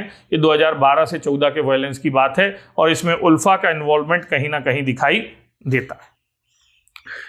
तीसरा बड़ा संगठन जो आसू और उल्फा के बाद असम में दिखता है, उस संगठन का नाम है national democratic front of Bodoland. National democratic front of Bodoland 1987 में उपेंद्र नाथ ब्रह्मा ने 1987 में उपेंद्र नाथ ब्रह्मा ने एक विचार दिया कि उत्तरी ब्रह्मपुत्रा, यानी ब्रह्मपुत्रा के उत्तर के क्षेत्र में अरुणाचल प्रदेश और भूटान की तली पे बसे हुए 4 बोडो बहुल जिलों को मिलाकर बोडोलैंड नाम का एक अलग राज्य बनाना चाहिए। मैं फिर से कह रहा हूं, यहां पर 4 जिलों को मिलाकर बोडोलैंड नामक एक अलग राज्य बनाना चाहिए। उपेंद्र नाथ ब्रह्मा ने विचार दिए। ये जिले थे कोखराझार, चिरांग, बक्सा और उदयगुरी। कोकराझार, चिरांग, बक्सा और उदयगुरी, इन 4 जिलों को मिलकर इन्होंने कहा बोडोलैंड नामक एक अलग राज्य बनाया जाना चाहिए। हालांकि बोडोलैंड की मांग जो है वो 1987 से हुई ऐसा नहीं है। बोडो जनजाति अपने अलग सांस्कृतिक अस्तित्व को लेकर असम से अलग होने के लिए 1960 से लगातार लड़ाई लड़ रही थी, लेकिन इस लड़ाई को व्यवहारिक रूप देने का काम उपेंद्र नाथ ब्रह्मा ने किया। जब इन्होंने हिंसात्मक तरीके से अपनी मांगों को रखना शुरू किया तो भारत सरकार समझौते के लिए आगे आई। 1990s में वार्ताओं के दौर चले और वार्ताओं के दौर चलने के बाद एक निर्णय लिया गया कि भाई हम तुमको अलग राज्य तो बनाकर नहीं दे सकते, लेकिन इतना कर सकते हैं कि हमारे 6th शेड्यूल में यह प्रावधान है, 6वीं अनुसूची में, कि असम, त्रिपुरा, मेघालय और मिजोरम के लिए हम ऑटोनोमस काउंसिल बना सकते हैं, स्वायत्त शासी प्रशासनिक परिषदें बना सकते हैं। इसमें दार्जिलिंग गोरखा लैंड भी, हिल काउंसिल वाला एरिया भी अब शामिल हो गया जब वहां बनाया गया। तो हम 6th अनुसूची के तहत आपके यहां ऑटोनोमस काउंसिल बना सकते हैं, तो हम बोडोलैंड टेरिटोरियल काउंसिल बनाएंगे, जिसके द्वारा बोडोलैंड एडमिनिस्ट्रेटिव टेरिटोरियल डिवीजन, मैं फिर से कह रहा हूं, हम बोडोलैंड टेरिटोरियल काउंसिल बनाएंगे, जिसके तहत BTC, Bodoland territorial administrative division, यानी बोडोलैंड प्रशासनिक क्षेत्र, तो ये काउंसिल है जिसके द्वारा इस क्षेत्र का प्रशासन किया जाएगा और इस काउंसिल में बोडो प्रतिनिधियों को पर्याप्त प्रतिनिधित्व दिया जाएगा। हालांकि बाद में इस क्षेत्र में मुस्लिम जनसंख्या इतनी ज्यादा हो गई कि जनसंख्या के आधार पर जब चुनाव होने लगे तो उन चुनावों में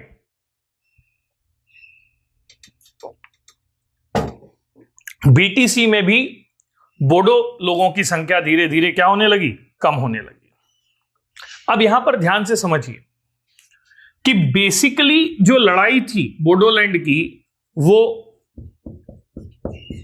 ट्राइबल वर्सेस आउटर की थी, और ये जो बाहरी लोग थे, ये बाहरी थे बांग्लादेशी मुस्लिम्स। लेकिन धीरे से इस लड़ाई ने, बोडोलैंड की लड़ाई ने कम्युनल एंगल ले लिया। कम्युनल एंगल कैसे ले लिया? यहां पर जो national democratic front of Bodoland है, ये क्रिश्चियन डोमिनेंट रखता है, मतलब यहां पर इन जनजातियों में क्रिश्चियन डोमिनेंस रखता है, जो अलग देश मांगता है। तो एक क्रिश्चियन वर्सेस मुस्लिम हो गया, और यहां रहने वाली कुछ जनजातियां या कुछ समुदाय जो हिंदू थे, तो ये हिंदू वर्सेस मुस्लिम हो गया। और सीधे सीधे बोडोलैंड की जो लड़ाई, आप ये कह सकते हैं क्षेत्रीय स्वायत्तता की लड़ाई थी, उसमें सांप्रदायिक एंगल यानी कम्युनल एंगल क्या हो गया, शामिल हो गया। ठीक है। अब इसी क्रम में 2012 से 2014 के बीच असम में सांप्रदायिक हिंसा हुई, ऐसा कहते हैं। तो सांप्रदायिक हिंसा का मतलब यही है, क्रिश्चियन वर्सेस मुस्लिम। ये बोडो वर्सेस बांग्लादेशी है, जो हिंदू वर्सेस मुस्लिम या क्रिश्चियन वर्सेस मुस्लिम में क्या हो गया, कन्वर्ट हो गया। इस दौरान national democratic front of Bodoland का एक ग्रुप है सनोबजीत गुट, इनके भी अलग अलग नाम बन जाते हैं। ये सनोबजीत गुट सबसे सक्रिय नजर आया, जिसने बड़े हिस्से पर हिंसात्मक कार्यवाहियों को प्रसारित किया। ठीक है। तो भारत सरकार बोडोलैंड टेरिटोरियल काउंसिल को और प्रभावी बनाते हुए संविधान के दायरे में ही इसे शांत करने का प्रयास कर रही है, लेकिन अलग राज्य के निर्माण की जो बात है वो इतनी आसान नहीं है, क्योंकि बोडोलैंड में जिन 4 जिलों की हमने बात की थी, कोकराझार, चिरांग, बक्सा और उदयगुरी, उनके साथ आसपास में कई और राज्यों की मांग भी जुड़ती है। तो आप यहां ध्यान से सुनिए, एक अलग से प्रश्न बन सकता है कि असम में कौन कौन से नए राज्यों की मांग दिखाई दे रही है। तो जैसा कि हम कह रहे थे कि असम में सिर्फ बोडोलैंड ही एक अलग राज्य चाहिए, ऐसी मांग नहीं है। असम में इस समय छोटे बड़े 10 से अधिक राज्यों की मांग की जा रही है, जिसमें 4 बहुत डोमिनेंट हैं, जिन पे मैं आपको बताना चाहूंगा। पहला तो ब्रह्मपुत्रा के उत्तरी हिस्से में बोडोलैंड है, जिस पर लेकर बात हो रही है। दूसरा, यहां पर मतलब बोडोलैंड के आप पश्चिम बंगाल वाले क्षेत्र को यदि जोड़ दें तो यहां पर कामतापुर स्टेट की मांग हो रही है, जहां पर वो कुछ वेस्ट बंगाल के हिस्सों को जोड़ेंगे। तो पहला है बोडोलैंड, दूसरा है कामतापुर, तीसरा यहां पर कार्बी आंगलोंग स्टेट की मांग की जा रही है, कार्बी आंगलोंग, और चौथा यहां पर दिमासा लैंड स्टेट की मांग की जा रही है। तो दीज 4 डिमांड्स आर सीन, जिसमें हमने बोडोलैंड की बात की है। बोडोलैंड के बाद जो दूसरी मांग जो है वो है कार्बी आंगलोंग। ये समझिए क्या है। कार्बी आंगलोंग असम के 27 जिलों में सबसे बड़ा जिला है और सबसे पिछड़ा जिला है। ठीक है, ऐसा कहा जाता है कि आई थिंक इन 2006 भारत सरकार ने 250 सबसे पिछड़े जिलों की सूची बनाई थी, तो उसमें ये सबसे अगड़ा रहा था। मतलब पिछड़े जिलों में भी सबसे पिछड़ा कौन है? कार्बी आंगलोंग है। तो यहां पर कार्बी आंगलोंग को अलग राज्य बनाने की मांग के पीछे कारण यही है कि एक तो हमारा क्षेत्रफल ज्यादा है, दूसरा हमारा विकास नहीं हो पाया है। तो विकासात्मक वंचना की भावना ने यहां पर अलग राज्य की मांग को जन्म दिया, और इस मांग के लिए उन्होंने United people for democratic solidarity, देखो ये पहला था, ये दूसरा था, ये तीसरा था, अब एक चौथा संगठन बता रहा हूं मैं यहां पर, United people for democratic solidarity नाम का एक संगठन बनाया, जिसके नेता थे किरी रंगधर, और इसके नेतृत्व में इन्होंने कार्बी आंगलोंग स्टेट की मांग को प्रस्तुत किया, कार्बी देश की मांग को प्रस्तुत किया, और ये मांग आज भी जारी है। कामतापुर और दिमासा, पहले इसके नीचे चलते हैं। दिमासा लैंड वाली मांग क्या है इसको समझिए आप। ठीक, दिमासा जो रीजन है, ये दिमासा ट्राइब यहां पर मेनली डोमिनेंट ट्राइब के तौर पर है, और इनका ये मानना है कि हमारे रिसोर्सेस पर, विशेषकर oil resources, forest resources, mineral resources पर, ठीक है, बाहरी लोगों ने नियंत्रण कर लिया है। तो ये फॉरेस्ट का, माइनिंग का, इंडस्ट्रियलाइजेशन का, लैंड एक्विजिशन का, इन सब चीजों का विरोध करते हैं, और एक संगठन इन्होंने बनाया है दिमासा क्षेत्र में, जिसका नाम है, एक 5वां संगठन हो गया अब आपका, ब्लैक विडो। ठीक है, काली विधवा नहीं, संगठन का नाम है ब्लैक विडो। 2004 में यह संगठन बना, प्रणव नूसिया इसका नेता बना, और यह संगठन जाना जाता है इंफ्रास्ट्रक्चरल सेटअप पर बम्बार्डी उसके लिए, यानी सड़क उखाड़ दो, पुल तोड़ दो, बिजली के खंभे निकाल दो, तार उखाड़ दो, इंफ्रास्ट्रक्चरल सेटअप पर अपने हमलों के लिए यह संगठन जाना जाता है। और इस संगठन की मांग है कि हमें दिमासा लैंड चाहिए, और दिमासा लैंड के अंतर्गत इन्होंने कुछ कार्बी आंगलोंग का क्षेत्र मांगा है, कुछ नागा क्षेत्र भी मांगा है। तो इन्होंने दिमासा लैंड के अंतर्गत कछार, नागौन, ये जिले हैं, उनका कुछ हिस्सा मांगा है। ठीक, इसके अलावा दीमापुर नागालैंड का कुछ रीजन माना है, दीमा हसाओ नाम का एक डिस्ट्रिक्ट है, तो Dima Hasao district, Cachar district, Nagaon district, Karbi Anglong district और दीमापुर डिस्ट्रिक्ट, इनके क्षेत्र मांगे हैं। अब आप स्वाभाविक रूप से देखिए, यदि इनकी बात मांगनी जाएगी तो ये नाराज होंगे, यदि इनकी बात मानी जाएगी तो ये नाराज होंगे। तो यहां कहीं ना कहीं जनजातियों में आपसी लड़ाई ही इतनी मुखर हो जाएगी कि यदि एक राज्य बनाया तो दूसरा नहीं मानेगा। जैसे नागालिम में है, यदि नागालिम बना दिया तो मणिपुर, असम और अरुणाचल नाराज हो जाएंगे, और यदि नहीं बनाएंगे तो नागा नाराज रहेंगे। तो इनका आपसी, ये आपस में तो तय कर लें, पहले आपस में लड़ना बंद करें, फिर भारत सरकार से लड़ाई के बारे में सोचा जाए। तो इनके म्यूचुअल कॉन्फ्लिक्ट ही यहां पीस को लाने में सबसे बड़ा संकट है। चौथा राज्य जिसे कामतापुर कहा गया है, यहां पर जो जनजाति रहती है उसे राजबंगिस कहा जाता है। राजबंगिस ट्राइब है, डोमिनेंट ट्राइब है, और कामतापुर का रीजन वेस्ट बंगाल से एसोसिएटेड है, यहां पर बोडो रीजन से एसोसिएटेड है, नीचे मेघालय के कुछ क्षेत्रों से एसोसिएटेड है। तो इन्होंने अपने लिए, इन्होंने सबसे पहले तो ये किया, कहा कि देखो आपने दिमासा को ऑटोनॉमस काउंसिल दे दी, आपने बोडो को ऑटोनॉमस काउंसिल दे दी, सिर्फ हम ही हैं जिनको ऑटोनॉमस काउंसिल नहीं दी है। तो सबसे पहले इनकी नाराजगी इसको लेकर है कि राज्य नहीं दे रहे, तब तक 6वीं अनुसूची की ऑटोनॉमस काउंसिल तो दे दो। और ऑटोनोमस काउंसिल मिलने के बाद हम नॉर्दर्न वेस्ट बंगाल और नॉर्दर्न असम के कुछ जिलों को मिलाकर कामतापुर स्टेट चाहते हैं। और कामतापुर स्टेट के लिए अब ये देखिए 5वां संगठन था, इन्होंने एक 6वां संगठन बनाया है, कामतापुर लिबरेशन आर्मी का गठन किया गया है। कामतापुर लिबरेशन आर्मी का गठन किया गया। अब देखिए ये जो कामतापुर की मांग है, ये वेस्ट बंगाल में गोरखालैंड की विमल गुरु वगैरह जो चाहते हैं, गोरखालैंड की मांग से अड़ रही है। ये मांग जो है ये यहां पर बोडोलैंड की मांग से अड़ रही है। मतलब यदि हम कामतापुर बनाते हैं तो यहां गोरखालैंड का संकट हो जाएगा, यहां बोडोलैंड का संकट हो जाएगा, तो फिर ये राजबंगिस वर्सेस बोडो, राजबंगिस वर्सेस गोरखा, यानी फिर एक इंटरनल कॉन्फ्लिक्ट का एरिया है जो असम में दिखाई दे रहा है।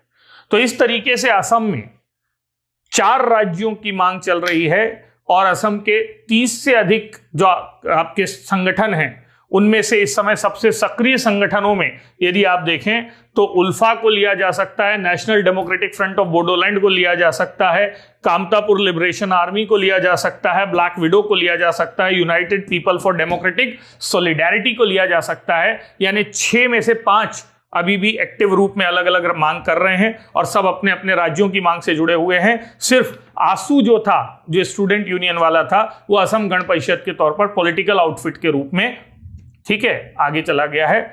वर्तमान दौर में असम की आंतरिक सुरक्षा में सबसे बड़ी चुनौती सीएए एनआरसी कॉन्फ्लिक्ट ही है, जिसके माध्यम से या जिसके कारण से वहां सांप्रदायिक संघर्ष, क्षेत्रवादी संघर्ष, शरणार्थियों के खिलाफ लड़ाई, भीड़ में हिंसा वाली चीजें, ये सारे सुरक्षा की चिंताएं लगातार बढ़ रही हैं। और इसलिए सरकार ने अपने तरीके से निर्णय लिया है या असम को पैसिफाई करने के लिए कोशिश की है कि हम यहाँ जो एनआरसी की प्रक्रिया हुई है उसमें आपको बार बार मौका देंगे और अलग अलग स्टेजेस पर आपको इसमें अपने आप को साबित करने का मौका दिया जाएगा।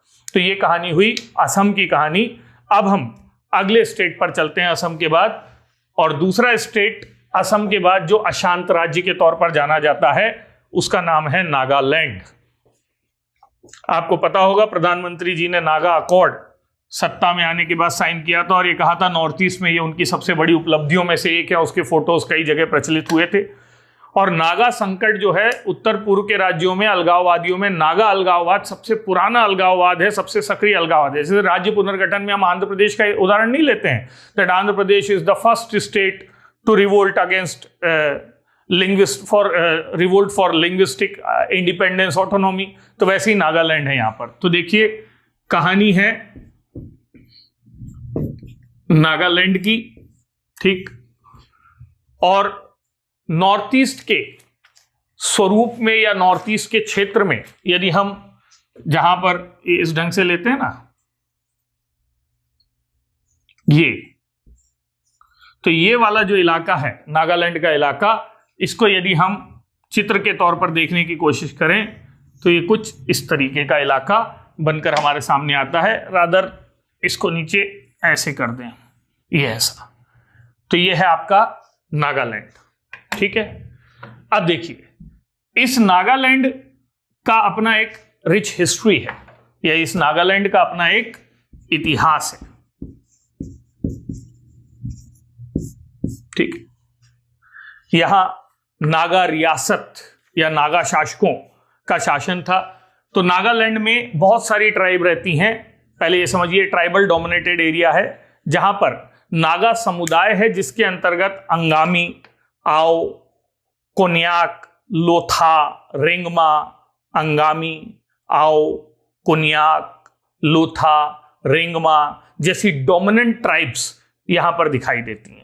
ये इस नागा ग्रुप के अंतर्गत आती है। So Naga is not a tribe but Naga is a group name for a tribe, ठीक है। 1826 में जब असम को एनेक्स किया गया या अंग्रेजों द्वारा यांडबू की संधि के बाद असम पर नियंत्रण किया गया, तो ये नागा क्षेत्र सीमित रूप में प्रभाव में आया। लेकिन 1882 में अंग्रेजों ने औपचारिक रूप से नागा पहाड़ी क्षेत्र को नागा शासकों को अपदस्थ करते हुए ब्रिटिश संरक्षित क्षेत्र के रूप में बदल दिया गया। इससे नाराज होकर वहां के राजा जादोनग का नाम आता है। उन्होंने नागा विद्रोह की शुरुआत की, जो सविनय अवज्ञा आंदोलन में उनकी अल्पवयस्क साथी शिष्य कहा जाता है, रानी गुडेल्यू तक चलता है, जो भारत में नागा विद्रोह ट्राइबल रिवोल्ट के तौर पर देखा जाता है। तो नागाओं ने ब्रिटिशर्स के द्वारा अपने क्षेत्र को अधिकार में लेने का विरोध किया, ठीक है, क्योंकि वो पृथक सांस्कृतिक अस्मिता के लिए जाने जाते थे। 1918 में एक नागा क्लब बना, और ये नागा क्लब बना फर्स्ट वर्ल्ड वॉर के दौरान।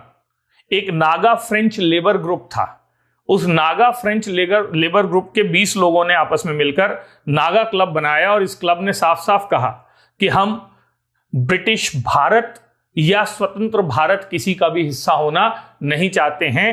1929 में साइमन कमीशन को एक मेमोरेंडम देते हुए उन्होंने साफ साफ कहा, please leave us alone, we are capable enough to define our destiny. हमें अकेला छोड़ दो, हम सक्षम हैं कि अपने भविष्य को तय कर सकें। और ये नागा क्लब पहली अभिव्यक्ति है कि नागालैंड भारत के साथ रहने के लिए क्या कहिए इच्छुक नहीं है। 1946 में, अब इसके बाद हम सीधे आगे चलें तो ठीक, नागालैंड में एक नेता अंगामी जाति से थे, AZ Fino, Angami Z फिजो, PHIZO, Angami Z फिजो आते हैं और वो NNC नाम का संगठन बनाते हैं। ये बहुत इंपॉर्टेंट है, और यहीं से नागा इंसर्जेंसी की शुरुआत होगी। अंगामी Z फिजो द्वारा नागा नेशनल काउंसिल की स्थापना की जाती है, और नागा नेशनल काउंसिल ये साफ साफ कहती है कि हमें स्वतंत्र नागा राष्ट्र चाहिए, हमें नागालिम चाहिए। और नागालिम या नागा राष्ट्र का मतलब है नॉर्थ ईस्ट के नागा बाहुल्य क्षेत्र जो जहां भी हैं, चाहे वो बर्मा में हो, चाहे वो बांग्लादेश में हो, चाहे वो नॉर्थ ईस्ट के राज्यों में हो, उनको मिलाकर हमें एक राष्ट्र बनाना है। और नागा नेशनल काउंसिल भारत में विलय का विरोध करती है जब देशी रियासतों का या क्षेत्रों का विलय हो रहा था। अब ऐसी स्थिति को देखते हुए नागा नेताओं और वहां के ब्रिटिश प्रशासक या आजादी के बाद भारत सरकार ये कोशिश करती है कि उनको जोड़ने की कोशिश की जाए, और 1947 में एक 9 पॉइंट एग्रीमेंट साइन होता है, 9 बिंदु समझौता। ठीक, ये 9 पॉइंट एग्रीमेंट जो है, ये नागा नेता जो हैं टी सकीरा इमकोंग लिब्बा, टी सकीरा इमकोंग लिब्बा, ये दोनों नाम याद रखना, सकीरा और इमकोंग लिब्बा, ये करते हैं नागालैंड या उस क्षेत्र के आप क्या कह सकते हैं गवर्नर के साथ, जिसका नाम था अकबर हैदरी। तो याद रखिएगा, इसे अकबर हैदरी एग्रीमेंट भी कहते हैं, जिसमें नागालैंड को यह कहा गया कि you can have your constitution, जैसे हम जम्मू कश्मीर को कुछ रियायतें दी थी ना, you can have your own flag, you can have your land acquisition laws, you can have the provisions like inner line permit. यानी हम नागा क्षेत्र को विशेष रियायतें देंगे, विशेष सुविधाएं देंगे, उन्हें अपना संविधान, अपना ध्वज या अपनी भूमि पर नियंत्रण, भूमि पर अधिकार, प्रवेश के नियम, ये सब तय करने का अधिकार होगा। इसे ही 9 पॉइंट एग्रीमेंट कहा गया।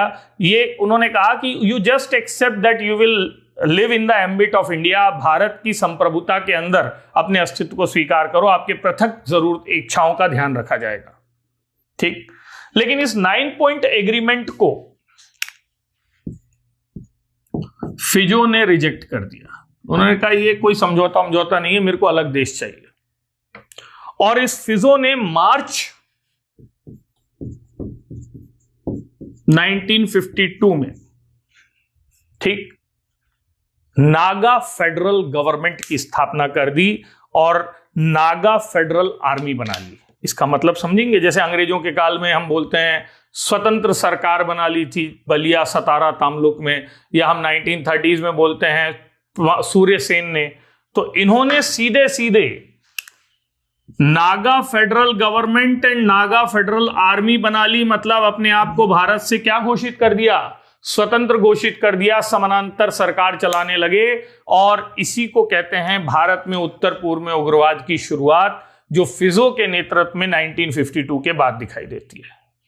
और यही कारण है कि भारत सरकार को यहां न सिर्फ सेना भेजनी पड़ी बल्कि सेना को विशेष अधिकार भी देने पड़े, और इसीलिए वो जिस कानून के बारे में आप सुनते हैं, armed forces special power act, AFSPA, AFSPA लगने वाला पहला राज्य भी कौन सा था? नागालैंड था, जहां 1958 में आफ्स्पा लगा। अब नागालैंड अशांत है, आफ्स्पा लग गया है, तो नेहरू जी ने एक रणनीतिक खेल खेला।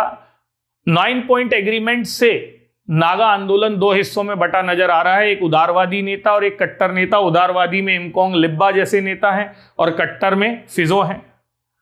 तो नेहरू जी ने फिर समझौते का एक प्रस्ताव दिया। इमकोंग लिब्बा के साथ मिलकर उन्होंने कहा कि देखो, राष्ट्रवाद तो छोड़ दो, हम असम से अलग नागा राज्य बना देते हैं, नागालैंड बना देते हैं। और इसीलिए असम से अलग होकर 1963 में जो पहला राज्य बना, उस राज्य का नाम था नागालैंड। यानी नॉर्थ ईस्ट में जो 7 सिस्टर, मतलब असम प्लस नेफा, तो असम से अलग होकर पहला बनने वाला राज्य इसलिए नागालैंड कहलाया। और इससे नागा विद्रोह या नागा आंदोलन दो हिस्सों में टूट गया। लेकिन इसके बावजूद फिजो ने एनएनसी के माध्यम से अपना संघर्ष जारी रखा। परिस्थितियां बदलती हैं 1971 के बाद। 1971 में बांग्लादेश का बनना एक बड़ा बदलाव था नॉर्थ ईस्ट इंसर्जेंसी में, और इसको समझिए कैसे। बांग्लादेश बनने से पहले वहां पूर्वी पाकिस्तान था, और पाकिस्तान की दृष्टि हमेशा एंटी इंडिया होती है, और इसलिए नॉर्थ ईस्ट में जितने भी इंसर्जेंट ग्रुप्स थे, जितने भी अलगाववादी ग्रुप थे, पाकिस्तान ना सिर्फ उनको पैसा, प्रश्रय, प्रशिक्षण देता था, बल्कि उन्हें अपने यहां बचाकर भी रखता था। यानी पाकिस्तान इनको प्रमोट करता था। लेकिन बांग्लादेश बनने के बाद अब बांग्लादेश से उनको सहायता मिलनी बंद हो गई, क्योंकि पाकिस्तान नहीं रहा, बांग्लादेश बन गया। तो नागा विद्रोह ही उस समय मेन विद्रोह था। दूसरी बात क्या हुई कि जो सेना थी, अब वो जब वहां पर देख रही थी कि एक्सटर्नल फ्रंट पर लड़ाई है, तो वहां सैन्य कार्यवाही भी थोड़ी मुखर रूप से दिखाई देने लगी, थोड़ी आक्रामक रूप से दिखाई देने लगी। ठीक है, बांग्लादेश बर्मा से मदद मिलनी बंद हो गई है, सेना का रवैया आक्रामक हो गया है। तो ऐसा परिस्थिति बनी कि अब नागा नेशनल काउंसिल को समझौते के लिए आगे आना पड़ा, मजबूर होना पड़ा। और नागा पीस में सबसे महत्वपूर्ण ईयर के तौर पर जाना जाता है, फिर राज्य बन गया 1975, जहां शिलोंग अकॉर्ड साइन हुआ, जिसके अंतर्गत नागा विद्रोहियों ने कहा कि हम बातचीत करेंगे, अलग राज्य के लिए बात करेंगे, हमको अलग देश वाली बात को सरेंडर करने के लिए हम किसी न किसी लेवल पर तैयार हैं। एनएनसी के अब नेता ये लिब्बा वाली लीग के ही नेता हैं जिसने राज्य बनवाया, उदारवादी। इनका नाम था I think Z Huire, HUIRE, Z Huire. तो जेड ह्यूरे ने भारत सरकार के साथ मिलकर समझौता किया, और यह समझौता एक त्रिपक्षीय समझौता कहलाएगा। त्रिपक्षीय मतलब government of India, government of Nagaland and Naga National Council liberal group in the leadership of Z Huire, और इसी को कहा गया शिलोंग अकॉर्ड। ठीक, लेकिन इस शिलोंग अकॉर्ड के खिलाफ लगभग 140 लोग जो एनएनसी के थे, ठीक, पलायन करके चीन और बर्मा चले गए। और चीन और बर्मा में रहकर उन्होंने कहा कि हम शिलोंग अकॉर्ड को नहीं मानते, हम भारत के संविधान को नहीं मानते, हम भारत के अंतर्गत रहना नहीं चाहते, और हम अपनी आजादी की लड़ाई को जारी रखेंगे। इन 140 लोगों के नेता का नाम था इसाक मुइवा। क्या नाम था? इसाक मुइवा। तो ये जो 140 लोग या टी मुइवा, और फिर उसी के वंश में आएंगे, तो इनके नेतृत्व में ये गए, और इन्होंने ही, मुइवा ने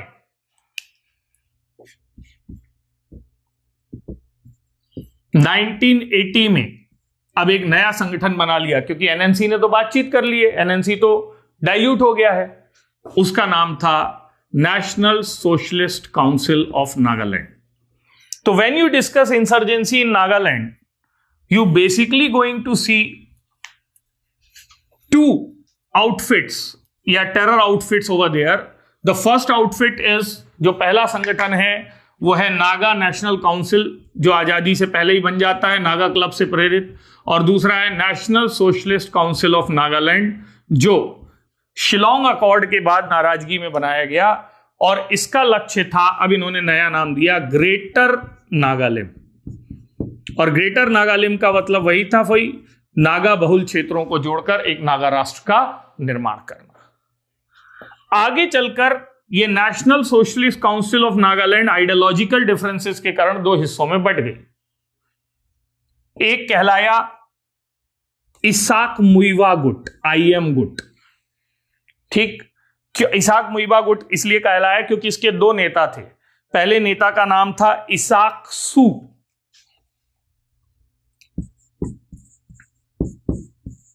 अब ये सब नाउन में है, स्पेलिंग्स में देख लीजिएगा, इसाक सू, और दूसरे का नाम था जो हमने कहा टी मुइवा।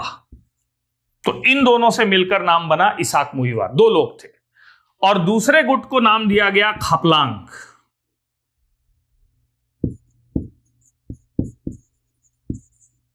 ठीक है, 1990 में जब फिजो की मृत्यु हो गई, आई थिंक इन लंदन और समवेयर ही डाइज, तो उसके बाद नागा आंदोलन का नेतृत्व इसाक मुइवा गुट को मिला, यानी नागा विद्रोह का रिप्रेजेंटेटिव ऑर्गेनाइजेशन बना इसाक मुइवा, क्योंकि वही एक्टिव होकर भारत में काम करता था। खापलांग गुट ने अपना बेस पहले चाइना में, उसके बाद बर्मा में बना लिया। मतलब खापलांग जो नेता थे वो भारत के बाहर रहकर गतिविधियों को करते थे, और इस तरीके से ये जो विभाजन हुआ ये 1988 में हुआ। इसाक मुइवा गुट क्योंकि मेन रिप्रेजेंटेटिव ग्रुप था, तो भारत सरकार ने सोचा कि चलो भाई कोशिश करते हैं कि हम इनसे समझौते का प्रयास शुरू करें। और 1990s में नागा पीस प्रोसेस की शुरुआत होती है। इसकी प्रारंभ करने वाले व्यक्ति के तौर पर जाना जाता है PV नरसिम्हा राव को। नरसिम्हा राव 1995 में पेरिस में जाकर मुइवा से मिलते हैं और मिलकर ये बात करते हैं कि भारत के दायरे के अंदर आपको जो चाहिए हम आपको देंगे, आप प्रयास कीजिए, बातचीत के टेबल पर आइए। ठीक, इसके बाद देवीगौड़ा इस प्रयास को आगे बढ़ाते हैं, और फिर इन प्रयासों में सबसे प्रभावी परिणाम 1997 में मिलता है, जब इसाक मुइवा गुट पहली बार सीज फायर के लिए तैयार होता है। हालांकि ये सीज फायर थोड़े दिन बाद फेल हो जाता है। 2003 में अटल बिहारी वाजपेयी कोहिमा जाते हैं, और कोहिमा में, जैसा मैंने अभी थोड़ी देर पहले बताया था, एक स्पीच देते हैं जिसमें वो नागा भाषा में वहां के लोगों को विश्वास दिलाते हैं कि आप हमारे लोग हैं और आप में हम में अंतर नहीं है, हम भाई बहन की तरह हैं। और इस कोहिमा स्पीच के कारण ऐसा कहा जाता है कि स्थितियां इतनी डाइल्यूट होती हैं कि वो ग्रेटर नागालिम राष्ट्र की जो विघटनकारी मांग थी अलग देश वाली, उसको छोड़कर अब वो कहते हैं कि भारत के संविधान के दायरे में ही नागा बहुल क्षेत्रों में हमको एक राज्य बनाकर दे दो जिसका नाम हो नागालिम। तो राष्ट्र से राज्य की मांग तक लेकर आने के काम वाजपेयी जी को कहा जाता है। ऐसा कहा जाता है कि 1997 के बाद 80 दौर की वार्ताएं हुई, और फिर 2003 में अंततः ये तय हुआ कि अब ये लोग अलग राष्ट्र की मांग नहीं, राज्य की मांग करेंगे। हालांकि अभी भी इनकी कुछ मांगें ऐसी थीं जिनको लेकर सहमति नहीं बन सकती थी, या भारत के जो एकता अखंडता ब्रिगेड के लोग हैं वो इससे बहुत नाराज होंगे, क्योंकि नागा लोग अपने लिए अलग संविधान मांग रहे थे, वो अपने लिए अलग झंडा मांग रहे थे, वो 371 के अलावा ढेर सारी रियायतें मांग रहे थे, और उनका ये कहना था कि हमें अपनी भूमि पर अधिकार, अपनी मतलब संस्कृति का अधिकार प्रभावी रूप से दिया जाए।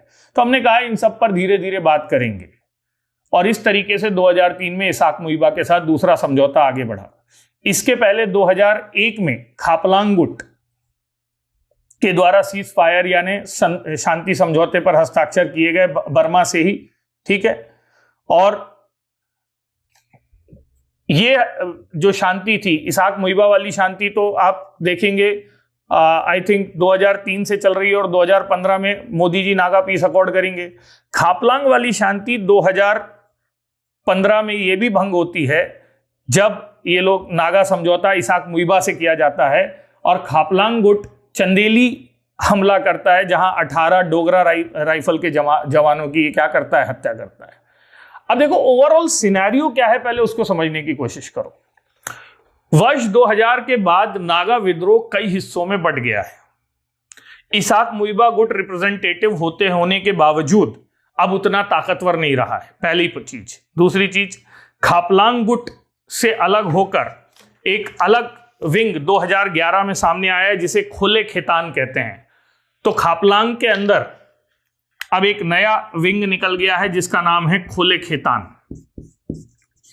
इसके अलावा 2015 के बाद नागा यूनिफिकेशन, नागा रीइंफोर्समेंट, इन नामों से भी अलग अलग गुट निकलकर सामने आ रहे हैं।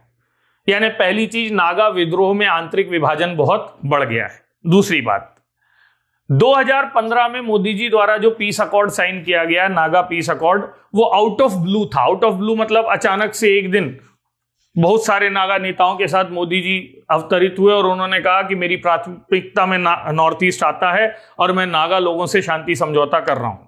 इस शांति समझौते में कोई दिक्कत नहीं थी, लेकिन शांति समझौते के महत्वपूर्ण बिंदु समझिए। अभी भी उनके संविधान पर, ध्वज पर, ठीक है, या उनके द्वारा मांगी गई रियायतों पर क्या बात हुई है, इस बारे में डॉक्यूमेंट क्लियरली जारी नहीं किया गया और इसलिए कहा गया कि 2015 का मोदी नागा अकॉर्ड जो है वो ट्रांसपेरेंट नहीं है। ये कहा गया कि ये पारदर्शी डॉक्यूमेंट नहीं है। दूसरी बात, इसे एंटी फेडरल कहा गया क्योंकि उस समय जो अन्य राज्य हैं जो नागालैंड से प्रभावित होंगे, भाई आपने क्या वादा कर दिया? यदि आपने वादा कर दिया है कि इस नागा क्षेत्रों को मिलाकर नागालैंड बनेगा, तो मणिपुर, अरुणाचल प्रदेश और असम के मुख्यमंत्री बैठकर भजन थोड़ी करेंगे और वहां की जनता विद्रोह कर देगी कि आप कैसे, क्योंकि वो तो विरोध में है कि आप हमारे क्षेत्र को नहीं ले सकते, वो टेरिटोरियल इंटीग्रिटी के खिलाफ है। तो इन राज्यों के मुख्यमंत्रियों ने ये कहा कि हमसे पूछे बिना, हमको विश्वास में लिए बिना ये समझौता कैसे किया गया। तीसरे लेवल पर यह बात की गई है कि ठीक है, जो आपका खापलांग गुट है या जो बाकी गुट है वो कह रहा है इसाक मुइबा ही रिप्रेजेंटेटिव है, तो ठीक है आप उसी से बात कर लो, इसलिए खापलांग ने अपना सीज फायर तोड़ दिया है। तो कुल मिलाकर जब तक सारे गुट अपने आंतरिक संघर्षों को भुलाकर एक मंच पर नहीं आ जाते, पहले हमको पता तो चले बात किस किस से करनी है। दूसरा, अन्य राज्यों के मुख्यमंत्री नागालैंड के लिए सहमत नहीं हो जाते और उनको कुछ कंपनसेशन नहीं दे दिया जाता। और तीसरा, नागा विद्रोहियों की जो अनवांटेड डिमांड्स हैं, चाहे वो कॉन्स्टिट्यूशन की हो, चाहे वो फ्लैग्स की हो, इस पर वो डाइल्यूट नहीं हो जाते, नागा विद्रोह का अंत संभव नहीं है। यानी नागा विद्रोह आज भी हमारी आंतरिक सुरक्षा में एक बड़ी चिंता बना हुआ है।